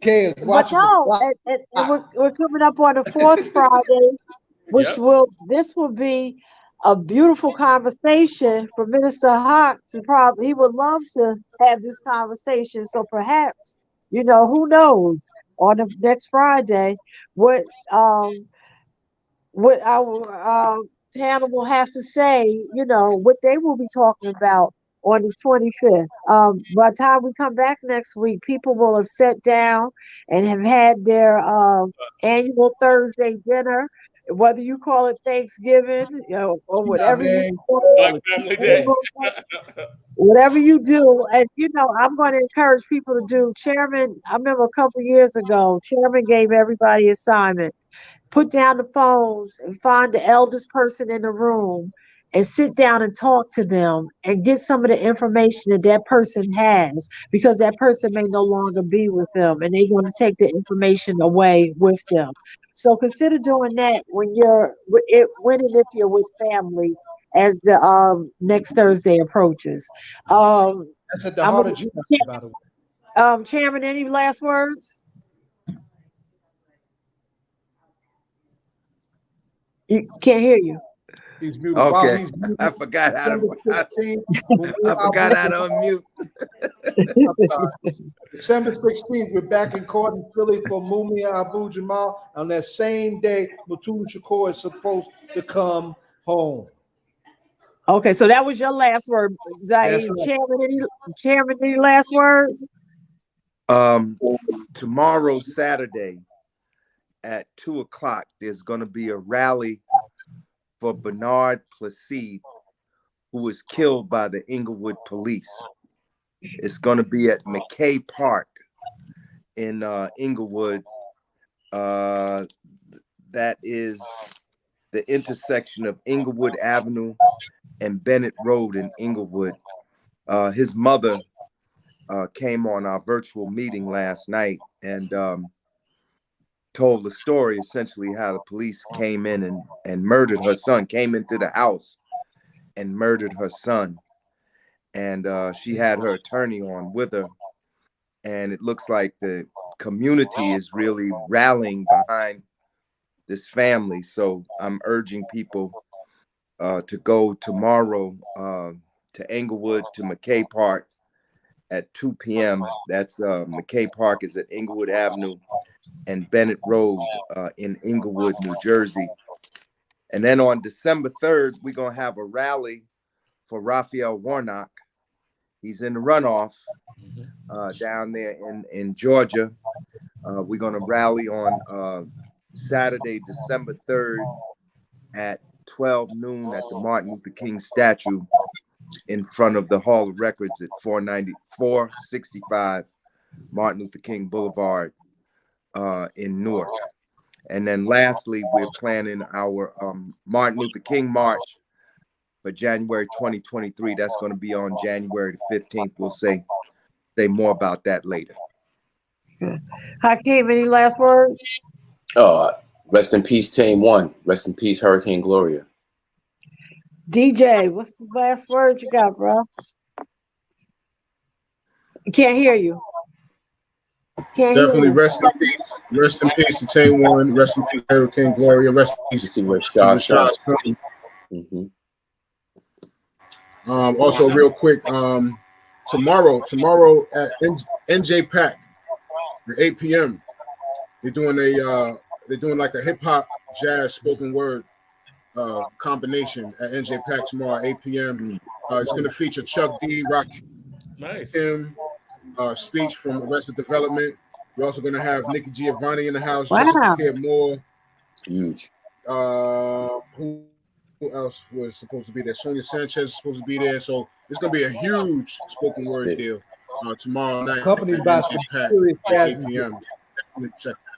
Wow. Say that again. What do you say? They're going to be accompanied by some serious jazz music. Oh yeah, most definitely. Yes. So definitely come through. That's where I'm going to be at tomorrow night. And then of course you can check me out at 3 p.m. tomorrow afternoon on twitch.tv/Rhino CMZ. I'm gonna be there doing the shake up every Saturday. That's what I'm doing at 3 p.m. And Jonathan, take us out. I'm just gonna leave it with Rhino and say glad that we had our guest, and I'll see y'all next week. You don't stop. You don't stop. You don't stop.